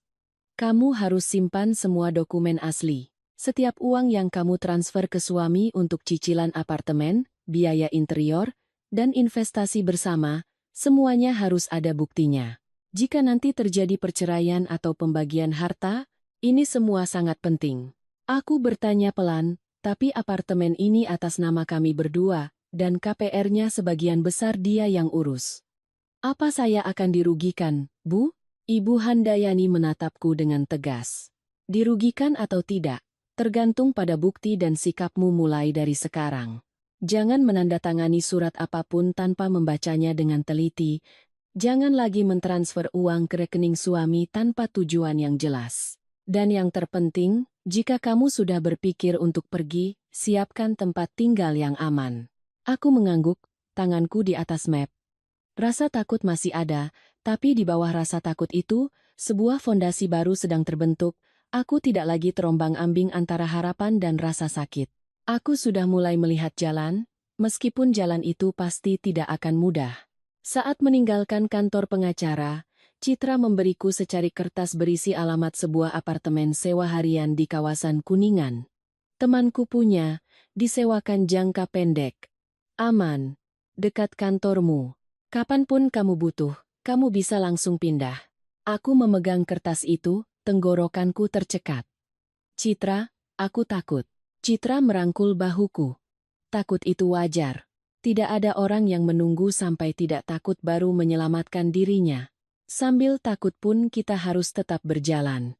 Sore itu aku pulang dengan map yang terasa lebih berat, tapi hati yang sedikit lebih ringan. Begitu membuka pintu, aku mendengar suara Ibu Puspita dari ruang tamu.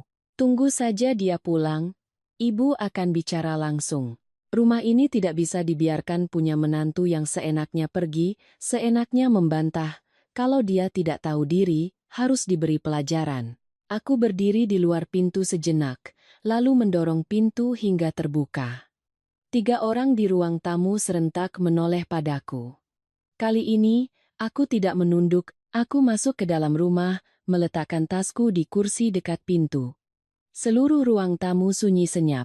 Ibu Puspita duduk di tengah sofa, punggungnya tegak, kedua tangan di atas lutut seperti sedang menunggu untuk menghakimi seorang pesakitan. Baskara berdiri di dekat balkon, wajahnya gelap. Dewi bersandar di rak TV sambil melipat tangan, bibirnya menyunggingkan senyum mengejek, menunggu pertunjukan. Ibu Puspita yang pertama bicara. Kamu pergi seharian kemana tanpa memberitahu siapapun? Di rumah ada ibu mertua baru datang, menantu pergi begitu saja apa pantas? Aku mengganti sandalku, melangkah masuk dengan tenang. Saya ada urusan pribadi. Baskara mengerutkan dahi. Urusan pribadi apa yang tidak kamu beritahukan padaku?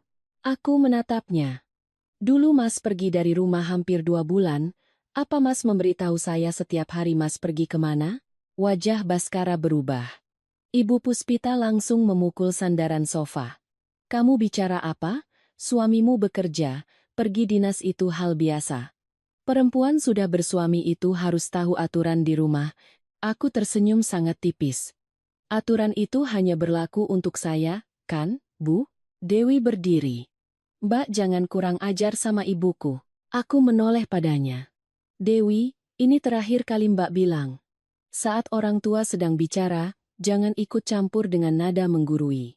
Ia tertegun. Mungkin tidak menyangka aku berani bicara selugas itu. Baskara mendekat. Suaranya pelan tapi penuh ancaman. Riana, kamu mau membuat kekacauan di rumah ini? Aku memandang sekeliling ruangan. Bantal-bantal sofa yang kupilih sendiri. Set meja makan yang kucicil dengan bonus 3 bulan.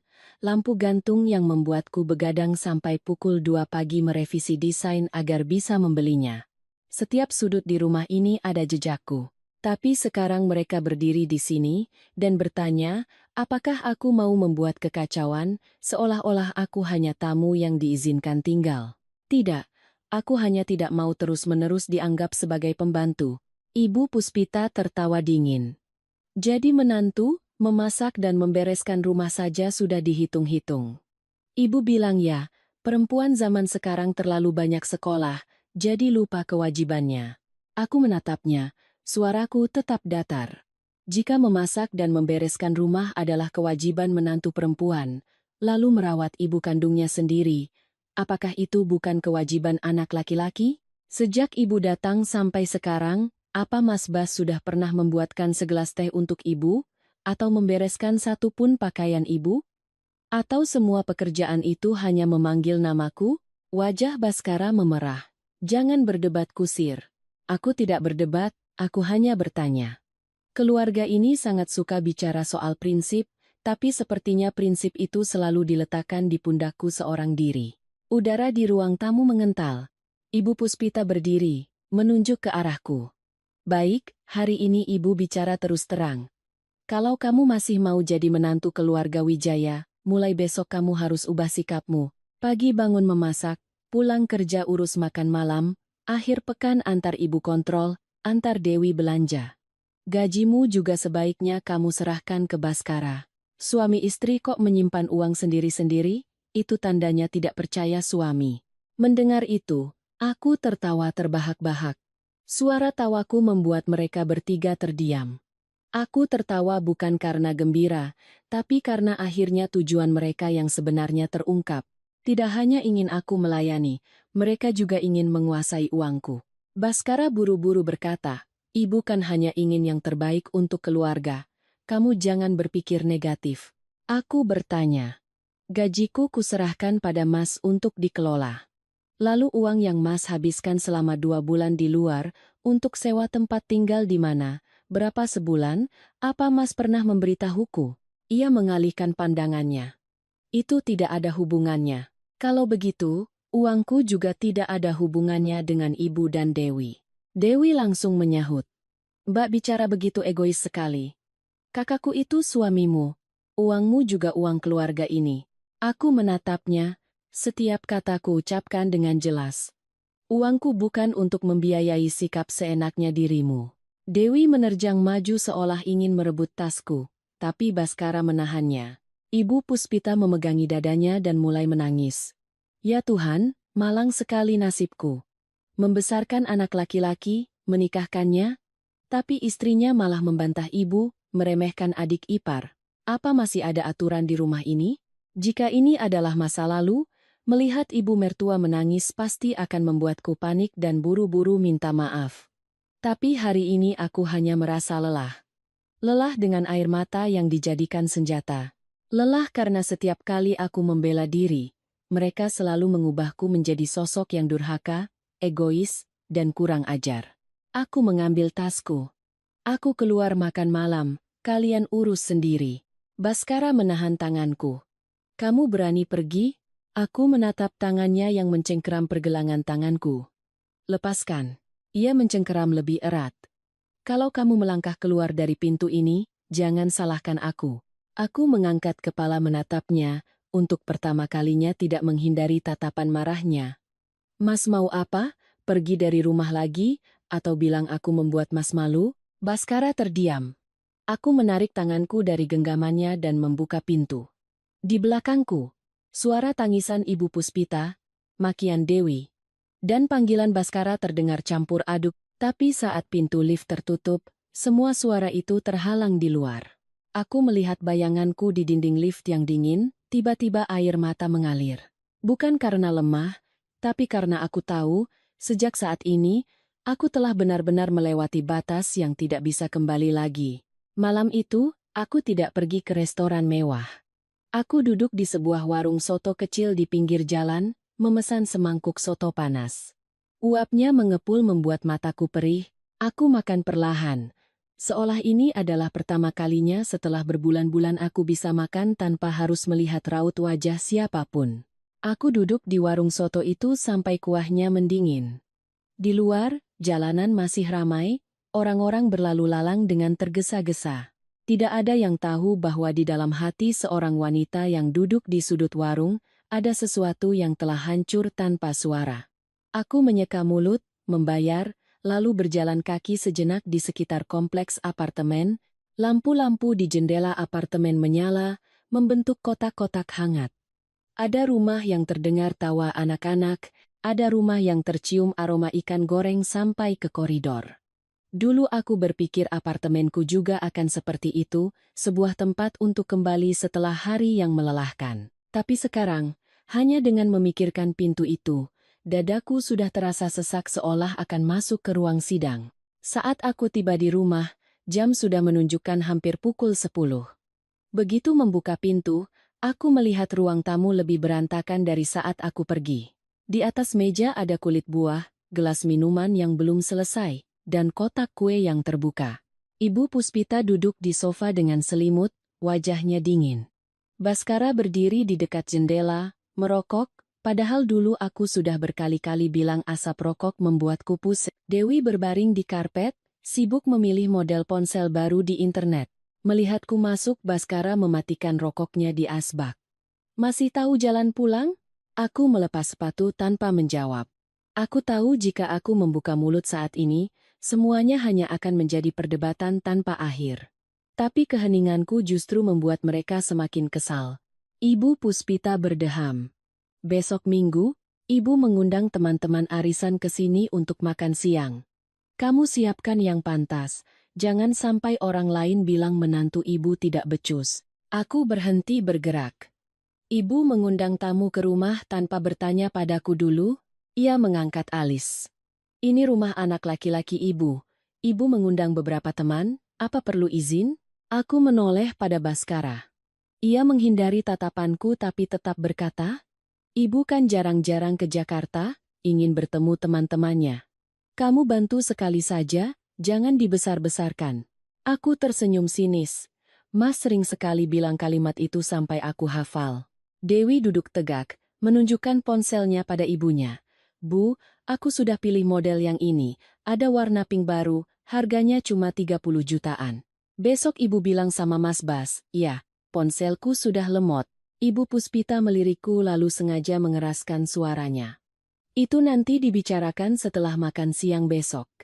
Kan di rumah ini ada tambahan orang kerja. Bantu sedikit tidak akan susah. Aku langsung mengerti. Makan siang besok bukan hanya untuk pamer menantu atau bertemu teman lama. Itu adalah sebuah jebakan. Mereka ingin membuat sebuah panggung di mana ada orang luar yang menyaksikan, memaksaku masuk ke dalam peran sebagai menantu yang tahu diri. Di depan teman-temannya, aku harus menunduk pada ibu mertua, harus memasak, harus patuh, bahkan mungkin akan dipaksa untuk ikut membelikan ponsel untuk Dewi. Aku menatap 3 wajah di hadapanku, tiba-tiba merasa lucu dengan perhitungan mereka yang kekanak-kanakan itu. Mereka pikir aku masih Riana yang dulu, yang hanya karena ada orang luar akan takut kehilangan muka dan menelan semua sakit hatinya. Aku berkata, besok saya sibuk. Ibu Puspita langsung meninggikan suaranya. Sibuk apa? Hari Minggu kok lebih sibuk dari ibu mertua? Saya ada janji dengan klien. Baskara mengerutkan dahi. Batalkan saja. Makan siang keluarga lebih penting. Aku menoleh padanya. Keluarga. Mas yakin ini makan siang keluarga, bukan sidang untuk menantu? Wajahnya menggelap. Jangan berasumsi. Aku tidak bicara lagi. Aku masuk ke kamar tidur dan mengunci pintu. Di luar, suara Ibu Puspita mulai meratap. Lihat itu anakmu, istrimu seperti itu. Ibu baru minta tolong sekali saja sudah membantah. Perempuan seperti itu bagaimana bisa menjaga rumah tangga? Aku bersandar di pintu, memejamkan mata. Dulu, kata-kata seperti itu sudah cukup membuatku panik. Aku akan membuka pintu, minta maaf, lalu begadang menyiapkan menu, belanja, dan mempersiapkan bahan makanan. Tapi saat ini, aku hanya dengan tenang mengambil ponsel dan mengirim pesan pada Citra. Besok aku butuh bantuanmu. Aku mau pindahkan barang-barang penting ke apartemen sewa harian. Citra langsung membalas. Jam berapa aku jemput? Aku melihat koper kecil di bawah lemari. Di dalamnya sudah kusiapkan beberapa setel pakaian, dokumen pribadi, hard disk berisi data pekerjaan, dan sedikit uang tunai. Aku membalas, jam 7 pagi. Sebelum mereka sempat menjadikanku pelayan di acara makan siang itu. Malam itu aku nyaris tidak tidur. Dari luar kamar sesekali terdengar langkah kaki Baskara. Mungkin ia beberapa kali berdiri di depan pintu kamarku, tapi tidak mengetuk. Aku berbaring diam, mata terbuka dalam gelap, mendengarkan detak jantungku sendiri. Aku tidak tahu apa yang akan terjadi besok, tapi aku tahu satu hal dengan pasti. Aku tidak akan lagi diam membiarkan mereka menjebakku dalam perangkap apapun. Keesokan paginya, saat langit masih remang-remang, aku sudah bangun.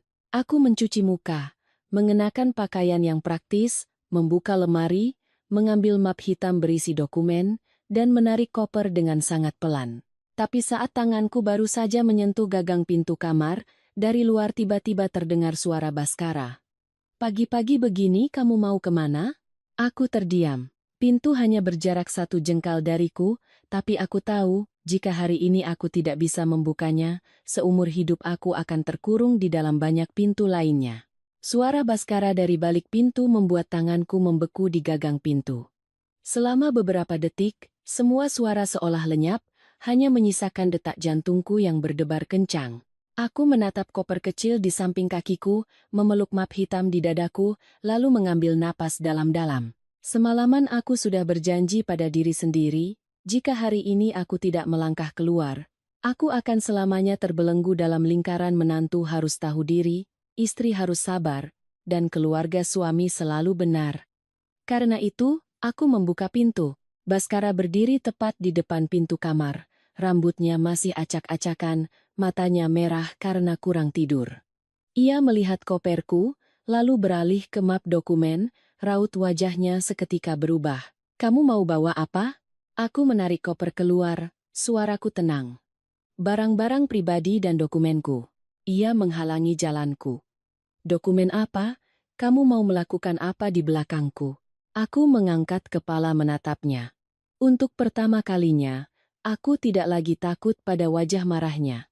Mungkin karena rasa sakit sudah mencapai puncaknya, ancaman tidak lagi terasa menakutkan. Aku hanya membawa apa yang menjadi milikku. Suara gaduh di ruang tamu membuat Ibu Puspita terbangun. Ia berjalan keluar dengan jubah tidurnya. Begitu melihat koper, ia langsung meninggikan suara. "Pagi-pagi begini sudah tarik-tarik barang mau kemana? Menantu di rumah ini bisa seenaknya datang dan pergi?" Dewi juga bangun dari sofa. Sepertinya semalam ia menginap untuk menonton drama. Ia menatapku lalu tersenyum mengejek.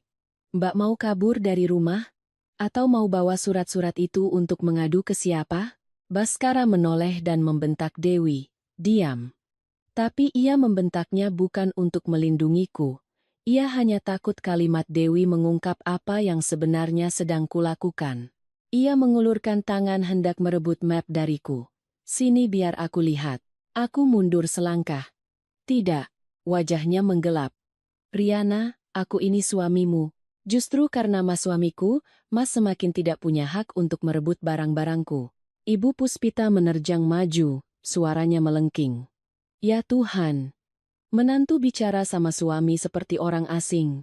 Bas, kamu harus mendidiknya. Jangan biarkan dia membawa surat-surat sembarangan, nanti dia bisa berbalik menggigit kita sekeluarga." Aku menatapnya, tersenyum sinis. "Ibu tenang saja, kalau keluarga ini tidak melakukan kesalahan, tidak akan ada yang bisa menggigit siapapun." Ia terdiam sesaat, lalu langsung memegangi dadanya. "Dengar itu, Bas? Dia menuduh kita berbuat salah." Baskara kehilangan kesabaran. Ia menarik pegangan koperku dengan kasar. "Kamu mau kemana? Katakan yang jelas. Jangan berakting jadi korban. Hari ini ibu mengundang tamu makan siang, kamu tarik koper pergi, kamu mau mencoreng mukaku, kan?" Aku menatap tangannya yang mencengkeram erat pegangan koper.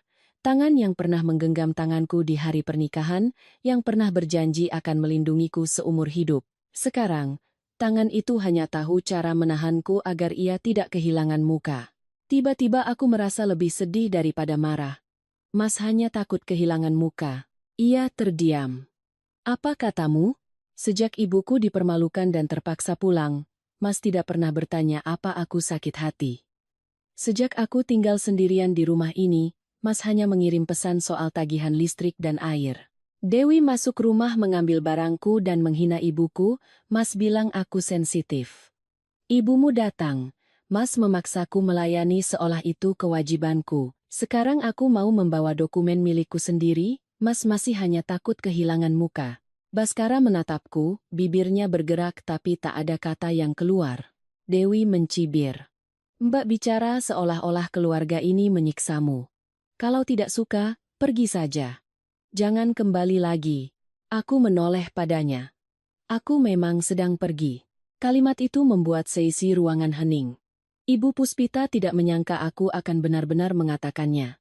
Baskara juga tertegun, tangannya yang memegang koperku semakin erat. "Jangan menantangku. Kalau kamu melangkah keluar dari pintu ini, jangan harap aku akan merendah untuk menjemputmu pulang." Aku menatapnya lama sekali. Dalam cahaya pagi yang remang-remang, wajahnya tampak marah sekaligus panik. Mungkin sampai saat ini ia masih berpikir aku hanya merajuk. Ia masih percaya bahwa wanita yang pernah sabar demi ibunya, demi rumah, demi kata suami istri, pada akhirnya akan kembali. Aku tidak butuh dijemput. Selesai berkata, aku menarik koperku dengan sekuat tenaga. Baskara tidak melepaskannya. Kami tarik-menarik selama beberapa detik. Roda koper bergesekan dengan lantai, menimbulkan suara yang memekakkan telinga. Tiba-tiba dari luar terdengar suara bel. Sekali, dua kali, lalu suara Citra terdengar dari luar. Ria, buka pintunya, aku sudah sampai. Wajah Baskara berubah. Kamu panggil orang luar ke rumah? Aku menatapnya. Dia temanku. Yang masuk rumah tanpa menekan bel, barulah orang luar. Wajah Dewi memerah, mengerti bahwa aku menyindirnya. Ibu Puspita marah hingga tangannya gemetar. Jangan dibuka. Masalah keluarga jangan sampai orang luar ikut campur. Aku melangkah ke arah pintu. Baskara menahan lenganku, suaranya merendah. Ria, jangan berlebihan. Ada apa-apa, kita selesaikan di dalam. Aku menoleh padanya, sangat pelan. Aku sudah menunggumu bicara baik-baik selama hampir 2 bulan. Lalu aku melepaskan jari-jarinya satu persatu dari pergelangan tanganku. Kali ini, ia tidak bisa menahanku lagi. Aku membuka pintu. Citra berdiri di luar, mengenakan kemeja putih, rambutnya diikat tinggi, tangannya memegang ponsel yang sedang dalam mode merekam suara. Di belakangnya, ada seorang petugas keamanan apartemen yang sudah kukenal. Citra menatap lurus pada Baskara. Mas Bas, Riana meminta saya membantu memindahkan barang-barang pribadinya. Jika Anda menghalangi atau merebut dokumennya, saya akan mengundang pihak manajemen untuk menjadi saksi. Wajah Baskara pucat. Ini urusan suami istri, kamu jangan ikut campur. Citra menjawab dengan dingin. Urusan suami istri bukan berarti Anda berhak menahan dokumen pribadi orang lain. Suasana tegang seperti senar gitar. Aku menarik koperku keluar pintu. Dari belakang, Ibu Puspita berteriak, pergi ya pergi saja. Jangan pikir keluarga ini butuh menantu sepertimu. Aku berhenti di depan lift, menoleh ke belakang menatapnya, menatap Dewi, dan terakhir menatap Baskara. Keluarga ini butuh saya atau tidak, sudah tidak penting lagi. Yang penting, mulai hari ini, saya tidak perlu lagi hidup untuk diterima oleh keluarga ini. Pintu lift terbuka. Aku masuk bersama Citra. Saat pintu logam itu perlahan tertutup, aku melihat Baskara berdiri terpaku di koridor, tangannya terkulai, wajahnya untuk pertama kalinya menunjukkan kebingungan yang nyata. Dan aku, meskipun air mata sudah mengalir, tidak menundukkan kepala. Pintu ini, akhirnya bisa kubuka dengan tanganku sendiri. Pintu lift tertutup, baru kusadari kedua kakiku gemetar. Citra berdiri di sampingku, satu tangan memegangi koperku, satu tangan lagi masih memegang ponsel. Ia tidak berkata apa-apa, hanya dengan diam meletakkan tangannya di bahuku. Hanya sebuah sentuhan ringan, tapi cukup untuk membuatku menangis terseduh-seduh. Air mataku mengalir tanpa suara, terasa panas di pipi. Kukira saat meninggalkan rumah itu, aku akan langsung merasa lega. Ternyata tidak. Seseorang tidak bisa memotong 4 tahun pernikahan hanya dalam satu kali perjalanan lift. Sesakit apapun, di sana pernah ada hari-hari di mana aku tulus berharap, pernah ada makan malam yang kumasak dengan cinta, pernah ada gorden yang kupilih sendiri karena membayangkan cahaya sore yang menembusnya akan membuat ruangan lebih hangat. Sayangnya, cahaya matahari bisa menerangi jendela, tapi tidak bisa menghangatkan seorang suami yang sudah terbiasa menganggap pengorbanan istrinya sebagai hal yang biasa. Sesampainya di lobi, petugas keamanan menatap koperku dengan canggung. Mbak Riana mau dinas, ya? Aku buru-buru menyeka air mata dan mengangguk. Iya Pak. Beberapa hari. Aku tidak punya kekuatan untuk menjelaskan. Ada kehancuran yang jika diceritakan hanya akan menjadi bahan penasaran, kasihan, atau penghakiman orang lain. Aku hanya ingin pergi secepatnya sebelum Baskara berubah pikiran dan mengejarku di depan semua orang. Citra memesan taksi dan mengantarku ke sebuah apartemen sewa harian di kawasan Kuningan. Apartemen itu berada di sebuah gang yang tenang, ruangannya hanya sekitar 20 meter persegi, dengan sebuah tempat tidur single, meja kerja di dekat jendela, dan dapur kecil. Dibandingkan apartemen yang pernah kutinggali, tempat ini jauh lebih sempit. Tapi saat pintu tertutup di belakangku, aku bisa menghela napas panjang. Tidak ada suara kritikan Ibu Puspita, tidak ada Dewi yang seenaknya membuka lemari, tidak ada Baskara yang berdiri di sana memaksaku untuk tahu diri. Keheningan di sini tidak terasa dingin, ia seperti selimut tipis yang menutupi luka-lukaku. Citra meletakkan map dokumen di meja. Mulai sekarang, ini tempat amanmu. Dokumen simpan di sini. Nanti aku bantu buat salinannya. Hard disk juga simpan di tempat lain. Ponsel jangan lupa nyalakan lokasi biar aku tahu. Aku mengangguk, tenggorokanku tercekat. Terima kasih, Citra. Citra menatapku, matanya memerah tapi suaranya tetap tegas. Jangan berterima kasih. Nanti hidup yang baik saja sudah cukup. Aku membuka koper, mengeluarkan beberapa setel pakaian dan menggantungnya di lemari. Isinya tidak banyak, tapi setiap potong yang diletakkan di tempat baru ini terasa seperti aku sedang memungut kembali bagian dari diriku. Kemeja putih yang kupakai bertemu klien, buku sketsa lama, dan botol minyak angin ibu. Aku meletakkan botol minyak angin itu di meja, menatapnya lama, lalu menelepon ibu. Ibu mengangkat telepon dengan cepat, suaranya cemas. "Riana, kenapa jam segini telepon, nak?" Mendengar suara ibu, semua kekuatan yang baru kukumpulkan goyah. Aku berusaha menjaga suaraku tetap normal. "Bu, aku pindah keluar untuk sementara waktu. Di seberang sana hening cukup lama. Aku bisa mendengar suara angin di kampung bertiup melalui telepon, juga mendengar ibu menarik napas pelan. Karena kejadian waktu ibu ke sana, ya, nak?" Aku memejamkan mata. Bukan hanya karena itu. Karena aku tidak mau hidup seperti itu lagi. Ibu tidak menangis keras, tapi suaranya bergetar hingga membuat hatiku sakit. "Maafkan ibu. Kalau saja waktu itu ibu tidak datang, jangan bicara begitu lagi," potongku, air mata jatuh ke punggung tangan. Ibu tidak salah. Yang salah adalah aku karena membiarkan ibu menunduk di rumahku sendiri. Mulai sekarang, aku tidak akan membiarkan siapapun membuat ibu sakit hati lagi. Suara ibu tercekat. "Kamu tinggal di mana? Aman tidak? Punya uang tidak? Ibu masih ada sedikit sisa uang jual panen kemarin, nanti ibu kirimkan." Aku menangis, tapi kali ini ada kehangatan di dalam air mataku. "Aku punya uang, Bu. Aku punya pekerjaan. Aku hanya butuh ibu menjaga kesehatan dan jangan terlalu khawatir." Setelah menutup telepon, ponselku langsung bergetar tanpa henti.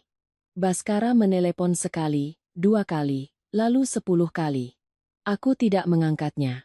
Pesan muncul di layar seperti ketukan bertubi-tubi. "Kamu di mana? Kamu bawa orang luar datang mempermalukanku? Apa itu pantas?" Ibuku pusing karena marah. "Cepat pulang dan minta maaf. Riana, aku bilang sekali lagi, jangan buat masalah ini semakin rumit." Aku menatap pesan-pesan itu, hatiku tidak lagi terasa sakit seperti sebelumnya. Ia masih sama. Sampai saat ini, yang ia pedulikan hanyalah harga dirinya, kemarahan ibunya, dan kekacauan di rumahnya. Tidak ada satupun pertanyaan, apa aku aman, apa aku punya cukup uang, apa aku takut. Aku mengambil tangkapan layar semua pesan itu dan menyimpannya di folder khusus. Malam itu, Citra menemaniku sampai larut. Ia meletakkan semangkuk bubur panas di hadapanku dan memaksaku makan setengahnya. Saat ia pulang, hanya tinggal aku sendiri di dalam ruangan. Aku mengunci pintu 2 kali, menarik gorden, lalu duduk di tempat tidur kecil itu. Untuk pertama kalinya setelah berbulan-bulan, aku tidak perlu mendengar perintah siapapun sebelum tidur. Tidak perlu memikirkan besok pagi ibu mertua mau makan apa, tidak perlu khawatir adik ipar akan membuka lemari dan mengambil apa. Aku berbaring, memeluk bantal yang asing. Air mata masih jatuh tapi napasku perlahan menjadi lebih teratur. Hampir tengah malam, ponselku menyala lagi. Kali ini pesan dari Baskara. "Kalau kamu tidak pulang, aku akan bilang pada ibumu bahwa kamu kabur karena tidak mau merawat ibu mertua. Biar dia tahu betapa egoisnya putrinya." Aku duduk tegak, darah di tubuhku terasa dingin. Ia bisa mengancamku, memakiku, tapi menyentuh ibuku, tidak. Aku membuka rekaman suara yang disimpan Citra tadi pagi, membuka folder berisi pesan-pesan, lalu mengirimkan satu kalimat padanya. Coba saja, sakiti ibuku sekali lagi. Aku akan biarkan semua orang mendengar dengan lengkap apa saja yang telah keluargamu katakan tentang beliau. Setelah pesan itu, layarnya hening sangat lama. Aku meletakkan ponsel, menatap bayanganku di jendela yang gelap. Malam di luar masih panjang, tapi untuk pertama kalinya, aku tahu aku bukan lagi orang yang terpojok. Setelah pesan ancaman itu, Baskara tidak menelepon lagi. Layar ponselku diam di atas meja. Tapi aku tahu keheningan itu bukan karena ia telah sadar. Itu lebih seperti ketenangan sebelum badai. Aku duduk di tepi tempat tidur sampai hampir pagi, membuka dan menutup folder berisi bukti-bukti, pesan singkat, rekening koran, foto dokumen, dan rekaman suara di depan pintu rumah saat aku menarik koper.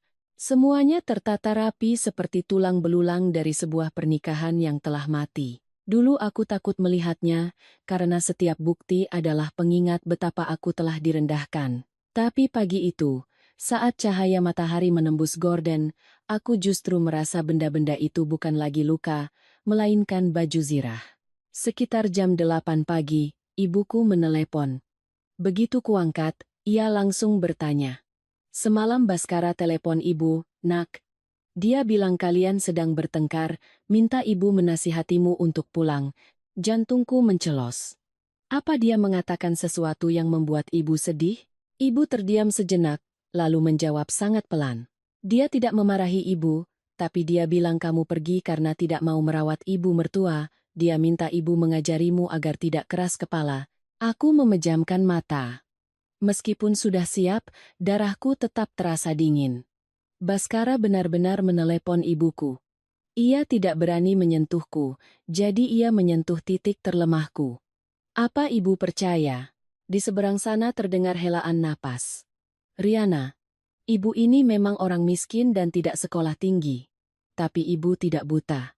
Waktu ibu menginap satu malam di rumahmu, ibu sudah paham.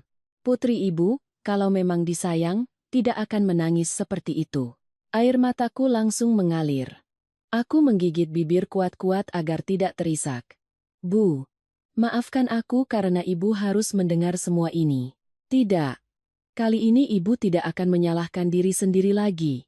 Kamu mau melakukan apa, lakukanlah. Asalkan jangan biarkan orang lain menginjak-injakmu. Ibu masih sehat. Kamu tidak perlu kembali menanggung malu demi ibu. Aku memeluk ponselku, menangis dalam diam.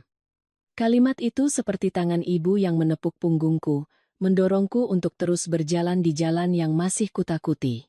Setelah menutup telepon, aku mencuci muka, mengenakan setelan kerja berwarna abu-abu, merias wajah tipis, lalu berangkat ke kantor.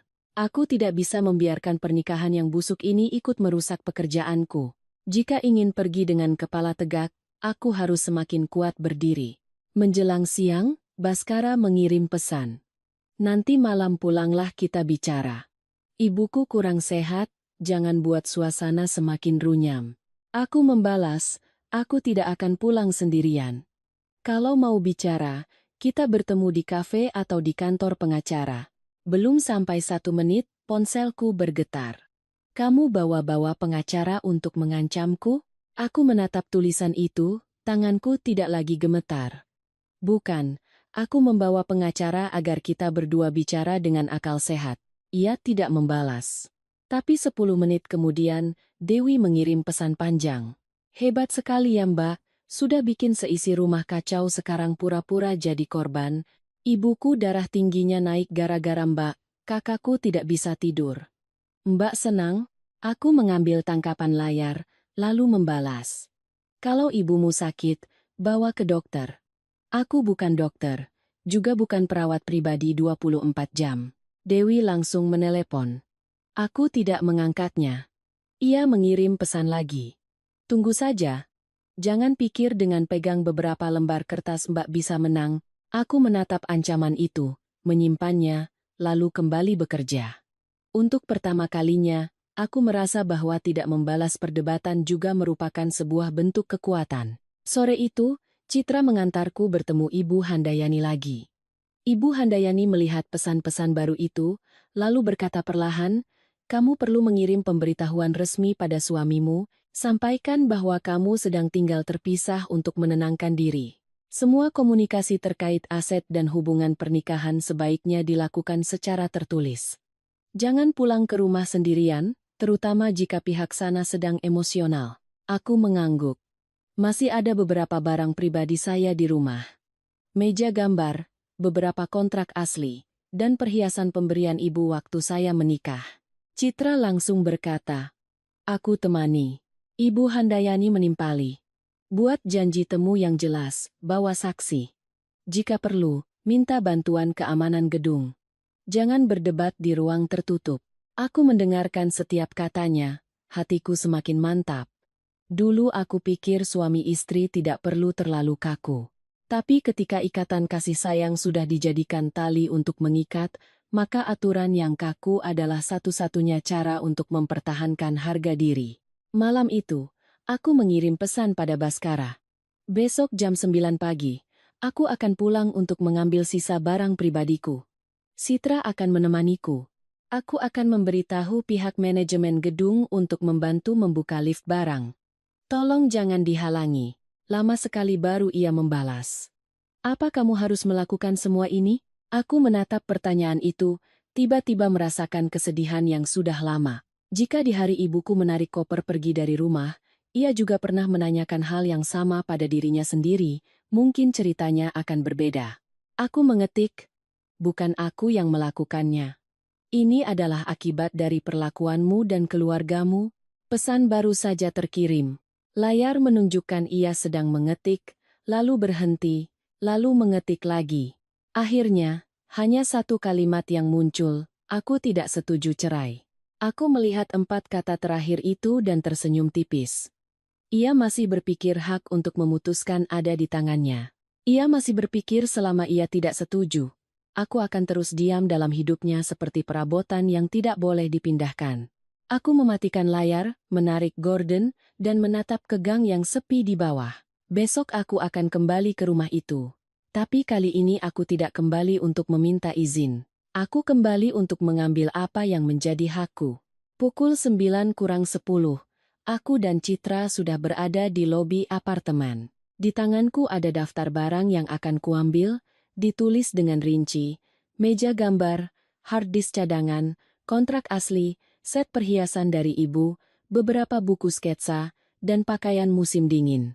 Aku tidak mau ada yang tertinggal, apalagi harus kembali ke rumah itu hanya karena satu barang yang terlupa. Petugas keamanan lantai menaiki lift bersama kami, di tangannya ada walkie-talkie. Citra berdiri di sampingku, diam, tapi tatapannya cukup membuatku kuat. Dulu aku kembali ke apartemen ini dengan perasaan seorang istri yang berharap suaminya membukakan pintu. Hari ini, aku kembali seperti orang yang sedang membersihkan puing-puing setelah kebakaran. Pintu sudah terbuka. Baskara berdiri di ruang tamu, matanya sembab, kemejanya kusut, Ibu Puspita duduk di sofa, wajahnya dingin. Dewi juga ada di sana, memeluk sebuah kotak berwarna merah muda. Begitu melihat Citra dan petugas keamanan, Ibu Puspita langsung meninggikan suara. "Hebat sekali, masalah rumah tangga sampai membawa orang luar jadi saksi. Kamu mau mempermalukan keluarga ini, ya?" Aku melepas sandalku dan meletakkan daftar barang di meja. "Saya hanya mau ambil barang pribadi." Selesai ambil, saya pergi. Tidak perlu berdebat. Baskara menatapku, suaranya serak. "Riana, apa kamu harus bersikap sedingin ini?" Aku menatapnya. Baru beberapa hari tidak bertemu, ia tampak kuyu. Tapi kekuyuannya tidak lagi membuatku luluh. Aku tahu orang bisa lelah karena menyesal, bisa juga lelah karena kehilangan kendali atas orang yang dulu penurut. Aku hanya melakukan apa yang perlu dilakukan. Aku berjalan lurus ke ruang kerja. Meja gambarku masih di sana. Tapi hard disk cadangan di laci sudah tidak ada. Aku terdiam. Jantungku berdebar kencang. Aku membuka laci di bawahnya, memeriksa setiap tumpukan dokumen. Tidak ada. Citra langsung mendekat. Ada yang hilang? Hard disk berisi data desain dan kontrak klien. Aku berbalik ke ruang tamu. Siapa yang mengambil hard disk dari laci meja kerjaku? Wajah Dewi sedikit berubah, lalu ia cepat-cepat membuang muka. Kotak merah muda di tangannya ia peluk lebih erat. Aku menatap lurus padanya. Dewi, sini biar Mbak lihat kotakmu. Ia membentak. Ini barangku, apa hak Mbak mau lihat? Belum sempat aku menjawab, Citra sudah mengangkat ponselnya. Hard disk itu berisi data pekerjaan. Jika diambil tanpa izin, Riana berhak melapor ke perusahaannya dan membuat laporan kehilangan aset. Baskara menoleh pada Dewi. Dewi, kamu ambil? Wajah Dewi memerah. Aku cuma lihat karena bentuknya bagus. Cuma benda kecil begitu saja heboh. Aku mendekat dan mengulurkan tangan. Kembalikan. Ia dengan enggan membuka kotaknya. Di dalamnya, tidak hanya ada hard disk, tapi juga sebuah kotak beludru merah berisi set perhiasan pemberian ibuku saat menikah. Aku melihat kalung emas kecil itu tergeletak di antara beberapa produk kosmetik milik Dewi. Tenggorokanku tercekat.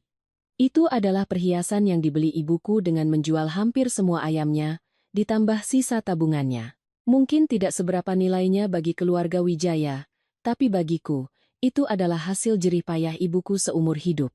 Aku mengambil kotak beludru itu, tanganku terasa dingin. Kenapa perhiasan dari ibuku ada di dalam kotakmu? Dewi tergagap. Aku kira Mbak tidak pakai. Pinjam sebentar saja. Aku menatap Baskara. Mas dengar? Ini adikmu. Orang yang Mas bilang masih kecil dan ceplas-ceplos. Wajah Baskara pucat. Ia menoleh dan membentak, Dewi, kamu sudah keterlaluan. Dewi langsung menangis. Mas marahi aku gara-gara dia. Cuma karena beberapa barang, dia bertingkah seperti kehilangan nyawa. Keluarga ini memang sial punya kakak ipar sepertinya. Ibu Puspita berdiri, menarik Dewi ke belakangnya. Dia masih muda, tidak sengaja mengambil. Dikembalikan kan sudah selesai. Kamu kenapa membesar-besarkan masalah? Atau kamu sengaja cari gara-gara supaya punya alasan cerai?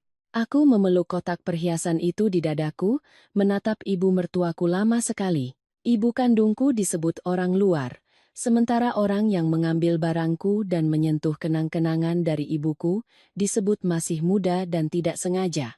Keberpihakan itu begitu telanjang hingga tidak butuh penjelasan lagi. Benar, saya mau cerai. Seketika ruangan menjadi sunyi. Baskara menatapku seolah baru saja ditampar. Aku mengeluarkan surat permohonan cerai dan pembagian harta yang sudah disiapkan oleh Ibu Handayani dari mapku, lalu meletakkannya di meja. Saya tidak meminta yang tidak masuk akal. Apartemen ini atas nama kita berdua. Kontribusi saya ada bukti rekening korannya, interior, cicilan, uang investasi yang saya transfer pada Mas, semuanya akan kita selesaikan melalui pengacara. Mulai hari ini, jangan telepon ibuku, jangan mengirim pesan ancaman, jangan biarkan Dewi datang ke tempat tinggalku. Jika masih berlanjut, saya akan membuat laporan. Ibu Puspita tertawa mengejek. Kamu pikir bisa mengancam keluarga ini? Aku menatapnya, suaraku sangat pelan. Saya tidak mengancam, Bu. Saya hanya tidak mau diam lagi. Baskara mengambil surat itu, tangannya gemetar. Aku tidak akan tanda tangan. Aku mengangguk. Mas punya hak untuk tidak tanda tangan. Tapi Mas tidak punya hak untuk menahanku dalam pernikahan ini dengan kebisuan Mas. Citra membantuku memasukkan sisa barang ke dalam koper. Petugas keamanan berdiri diam di ambang pintu, menjadi saksi bisu. Tidak ada lagi yang berani menghalangi dari keluarga Wijaya. Saat menarik koper ke pintu, aku menoleh ke belakang untuk terakhir kalinya. Tempat ini pernah menjadi mimpiku, lalu menjadi penjaraku, dan akhirnya hanya menjadi sebuah alamat yang perlu diselesaikan di atas kertas. Baskara memanggil pelan, Riana. Apa kalau aku minta maaf sekarang? Semuanya sudah terlambat. Aku berhenti. Tanpa menoleh. Sudah terlambat bukan karena waktu Mas. Tapi karena kamu baru minta maaf, saat aku sudah tidak tahan lagi. Selesai berkata, aku melangkah keluar. Kali ini air mataku tidak jatuh. Di tanganku ada barang-barangku, dokumenku, dan kenang-kenangan dari ibuku.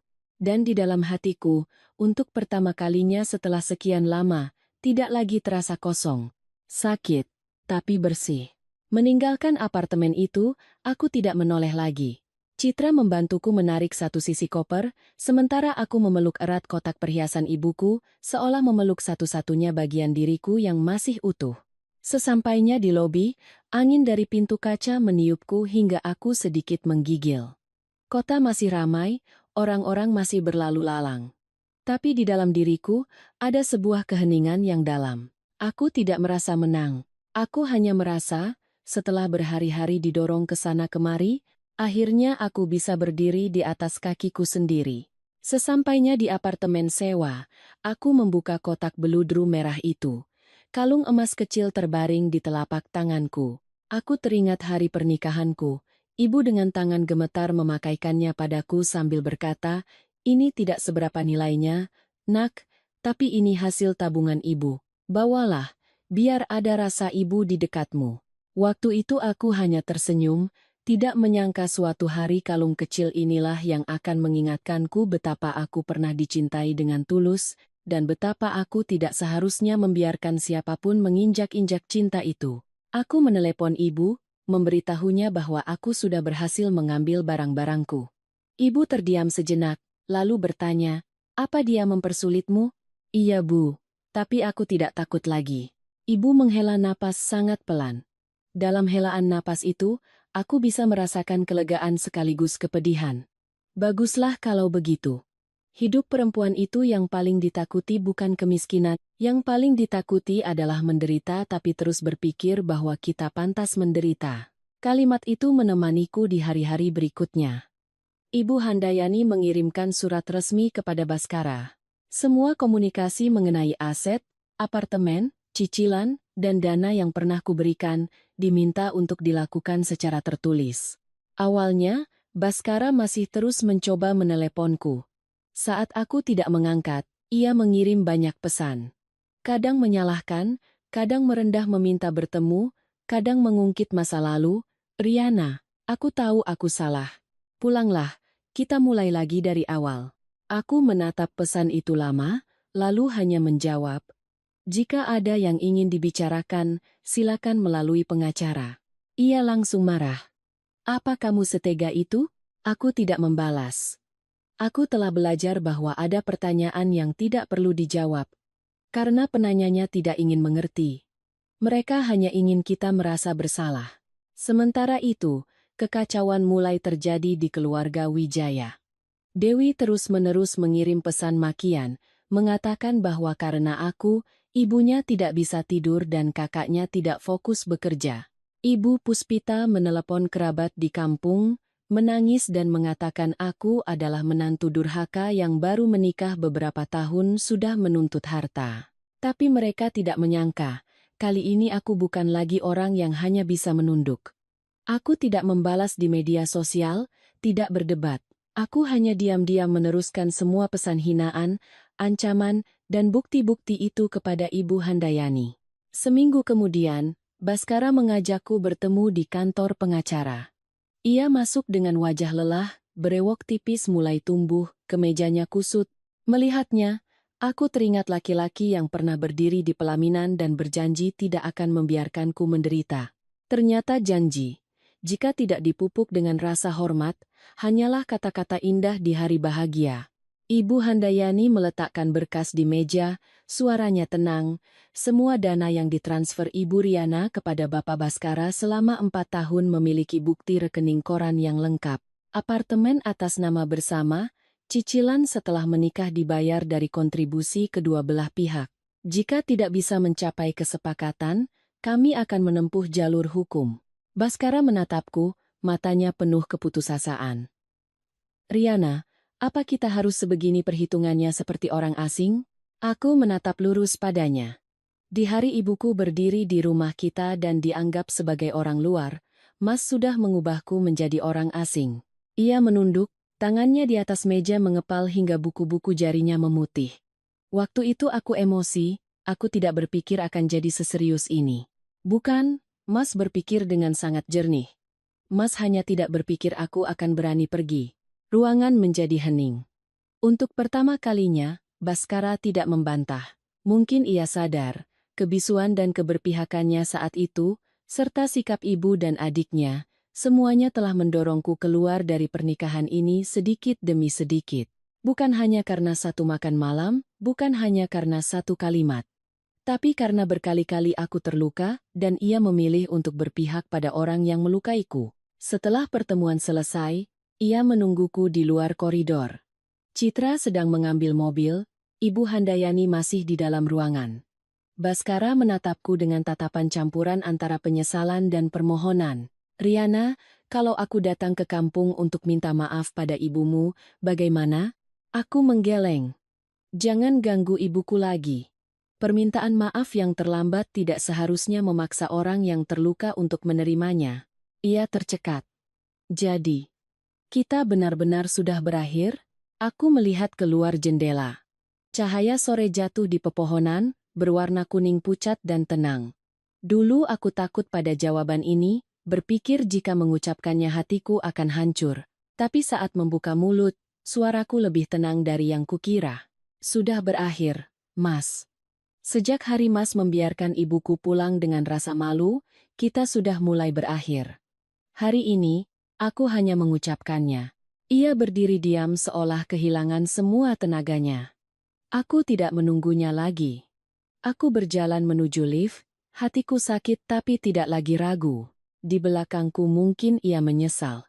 Tapi di hadapanku, ada sisa hidup yang harus kujalani dengan baik untuk diriku sendiri.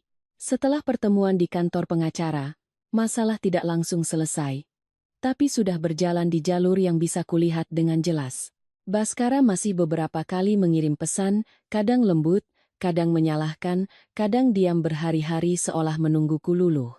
Tapi aku bukan lagi Riana yang dulu, yang hanya dengan mendengar helaan napasnya sudah buru-buru menyalahkan diri sendiri. Semua komunikasi berjalan melalui pengacara. Apartemen dinilai ulang, cicilan KPR diperiksa, dan semua dana yang pernah kutransfer ke rekeningnya untuk rumah, perabotan, dan investasi, semuanya memiliki bukti yang kuat. Awalnya Baskara masih mencoba mengulur waktu, mengatakan aku perhitungan, mengatakan suami istri tidak seharusnya begitu. Aku hanya membalas satu kali. Sikap tidak berperasaan itu tidak dimulai saat aku menuntut kejelasan, tapi saat Mas membiarkan ibuku pulang dengan air mata. Setelah itu, ia tidak lagi menggunakan kata perasaan untuk menekanku. Ibu Puspita masih menelepon kerabatnya dan mengeluh. Tapi ketika pengacara mengirimkan somasi untuk menghentikan tindakan penghinaan dan gangguan, ia perlahan diam. Dewi juga tidak lagi berani mengirim pesan kasar. Keluarga Wijaya yang dulu begitu ramai karena merasa punya hak untuk menghakimiku, akhirnya terdiam saat sadar aku tidak lagi berdiri diam untuk dihakimi. 3 bulan kemudian, aku dan Baskara menyelesaikan proses perceraian. Apartemen dijual, uangnya setelah dipotong sisa utang KPR dibagi sesuai kontribusi yang telah disepakati. Hari penandatanganan akta terakhir, Baskara duduk di hadapanku di kantor notaris. Ia tampak jauh lebih kurus. Ia menatapku lama, suaranya serak. Riana, seandainya aku bisa kembali ke hari ibumu datang, aku pasti tidak akan mengatakan hal-hal itu. Aku mengambil pulpen dan menandatangani namaku, goresannya rapi luar biasa. Tapi hidup tidak bisa kembali hanya dengan satu kalimat. Seandainya, Mas, ia menunduk. Matanya memerah. Aku tidak merasa puas. Aku hanya merasa hatiku tenang. Ada orang-orang yang tidak perlu lagi kita benci, karena mereka sudah menjadi bagian dari jalan yang tidak lagi kita lewati. Setengah tahun kemudian, aku pindah ke Yogyakarta untuk bekerja dengan sebuah tim desain interior muda. Kota ini menyambutku dengan anginnya yang sejuk, mataharinya yang cerah, dan sore-sore berjalan di sepanjang Kali Kot. Aku menyewa sebuah pavilion kecil, tidak mewah tapi bersih. Ada teras kecil tempatku menanam beberapa pot kemangi, mint, dan bunga pukul 9. Ibuku datang berkunjung. Kali ini, ia tidak lagi berdiri di ambang pintu dan bertanya apa ia merepotkan. Aku sendiri yang menarik kopernya masuk ke kamar, membuatkannya segelas teh hangat, lalu berkata, "Ibu mau tinggal berapa lama pun, silakan. Ini rumahku, ini juga rumah ibu." Ibu menatapku, matanya berkaca-kaca. Tapi kali ini ia tersenyum sangat ringan. Senyum itu membuatku sadar, Akhirnya aku bisa mengembalikan sedikit ketenangan yang seharusnya sudah ia miliki sejak lama. Suatu malam di akhir tahun, Citra meneleponku. Ia bercerita. Katanya Baskara hidupnya tidak mudah. Ibu Puspita dan Dewi sering bertengkar karena masalah uang, dan ia diturunkan jabatannya di kantor setelah sebuah proyek gagal. Aku mendengarnya dan hanya diam. Hal-hal itu tidak lagi membuatku sakit, juga tidak membuatku senang. Bagaimana hidupnya, sudah lama bukan lagi menjadi bagian dari tanggung jawabku. Aku hanya perlu menjalani hidupku sendiri dengan baik. Aku berdiri di teras. Menatap lampu-lampu kota yang terpantul di permukaan sungai, angin meniup rambutku, sejuk dan lembut. Aku teringat apartemen lama, makan malam yang beraroma penghinaan, koper ibuku, dan pintu yang pernah kubuka dengan gemetar. Jika bukan karena hari itu, mungkin aku masih berusaha membuktikan diriku adalah menantu yang baik di dalam sebuah keluarga yang tidak pernah menganggapku sebagai bagian dari mereka. 450,8